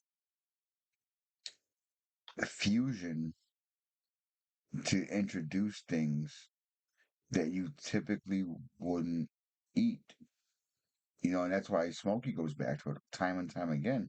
And that's why we do it as much as we do it here and as often as possible because we're trying to introduce things to you in a different way than what you're normally seeing. Correct. Because if we were to bring things from Europe and from that area of the world to here, we have to do it a different way in order for it to be even somewhat appetizing to the general public. Because the general public is like, what the fuck is this? Right.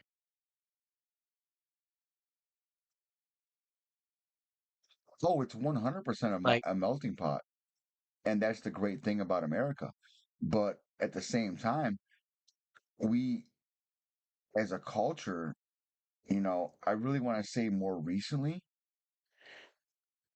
have become very snootish with our nose up in the air about a lot of things. And we really shouldn't. It's like open up to different types of food, open up to different flavors, open up to different cultures that are already here, but they're too afraid to do their cooking because you guys are automatically, or not you guys, but we are automatically shunning them before they even start. right, like Japan, there is places that serve restaurants that serve things like raw egg yolk and raw chicken.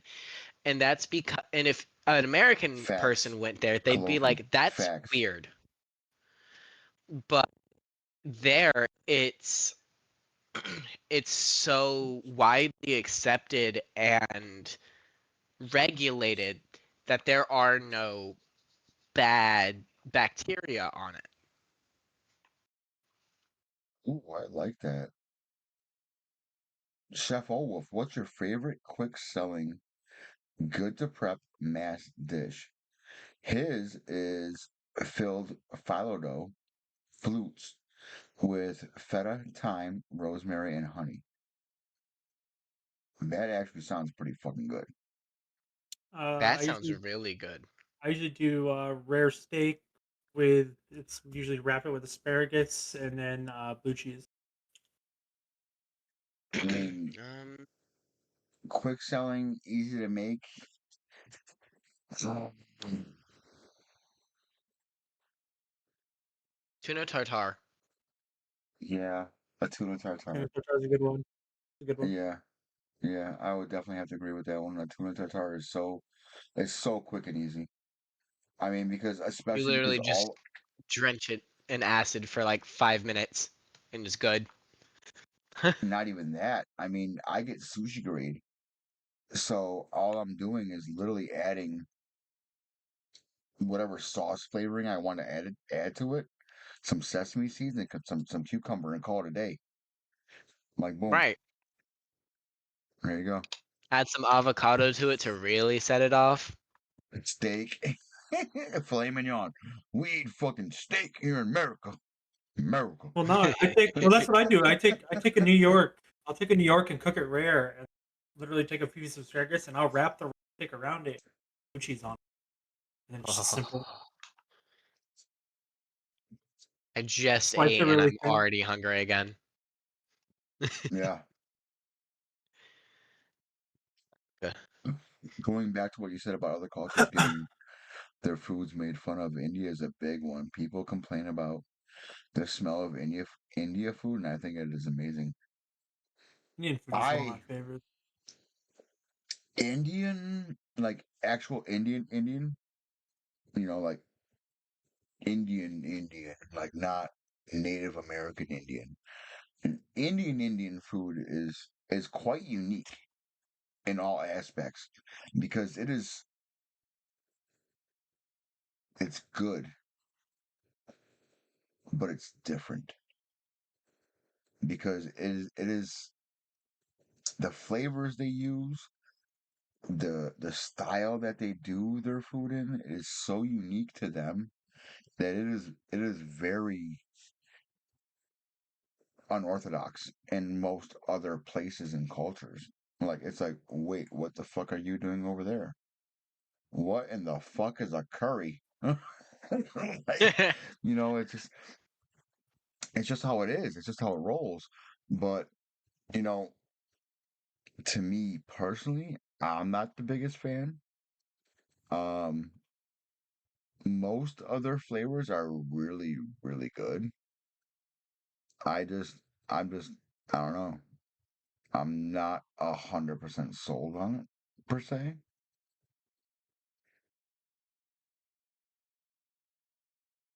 You'll I have really that like Native American pie recipe for bread. the white chili. Dude, we already got one posted, bro. Go check it out. It's in the Discord. The one of the other homies uh posted it last week.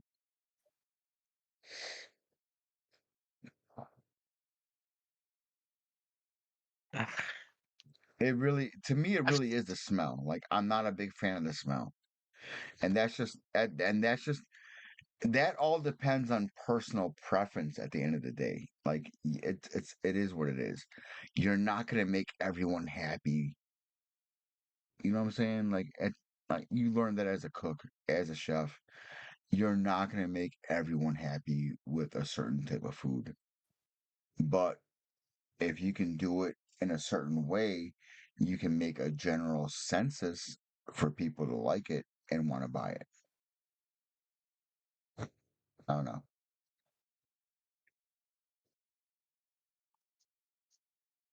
I'm just here.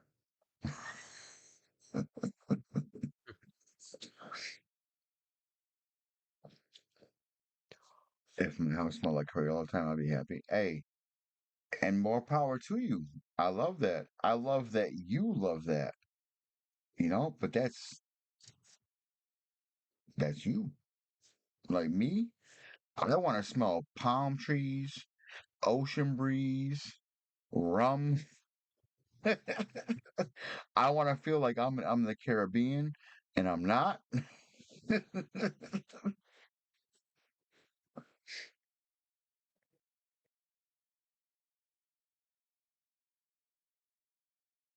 my food could smell like if my house could smell like food cooking all the time, that would be amazing.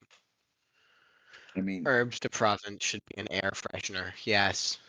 hell yeah. I mean, I love apples. I love the smell of like cinnamon apples. I don't know why. I actually I do know why. Oh, As we discussed earlier, how we memory. grew up, like my mother, cinnamon apple candles from Yankee Candle or wherever the fuck she got them from. That's all I smelled for so long, every day, all day, at home. And it was just, for me personally, it became a smell of home. So, and if that smell is of home, that smell also equals comfort, safety, things like that.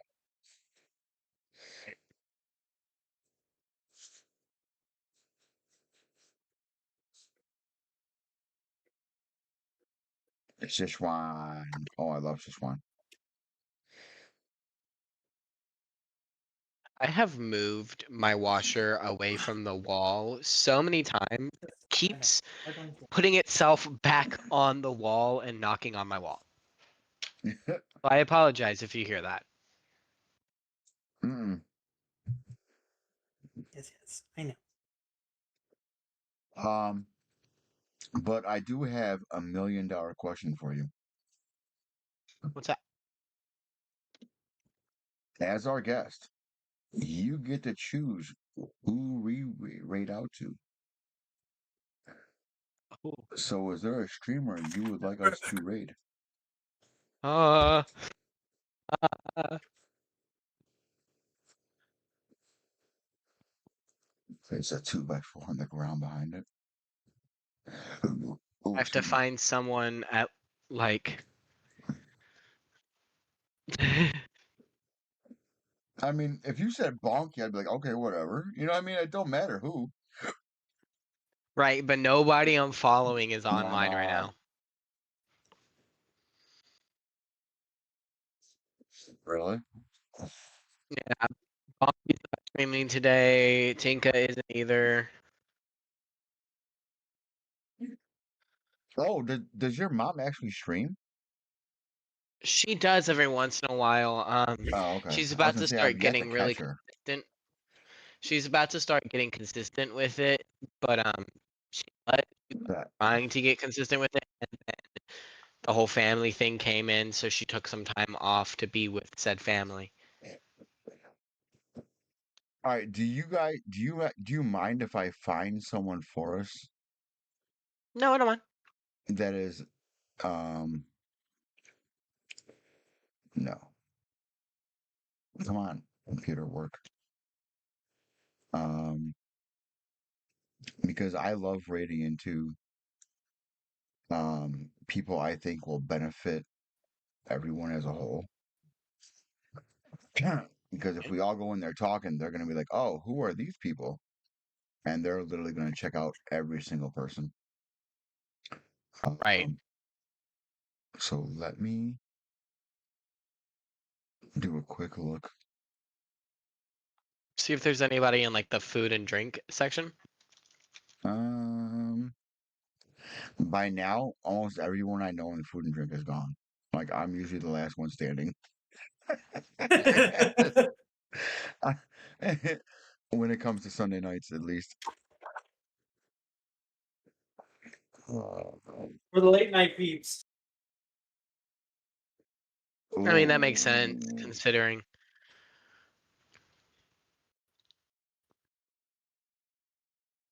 I actually have a couple. Now I'm seeing one for sure. I just want to go all the way to the bottom because I like to hit people with rates that you know what I mean Right. like if they're averaging like only a couple of viewers and they're like new to streaming, like I love hitting them people too because it gives you so much when you're new to streaming and someone raids you with like 20 people, you're like, oh my God, what's going on? This is amazing. And you appreciate it more. You know what I'm saying? Like Right. you can raid But then somebody who's got there's like 100 plus fucking viewers and they're like, hey, thanks for the raid. Cool. And then that's it. You know what I mean? Like right. Smaller I want, streamers would be more appreciative. yes, 100%. But there's actually two that I'm looking at. And Smokey, Don't. I'm gonna give you both the names and I'm gonna actually let you decide. Okay. Where are you sending it? Don't forget to Uh post the thing. Post the raid message. yes. Yes. 100%. I forgot what I named it though, because I named it different. um Thank you for reminding me though. I definitely appreciate that. 100 million%. Okay. Exclamation point podcast raid. Exclamation point.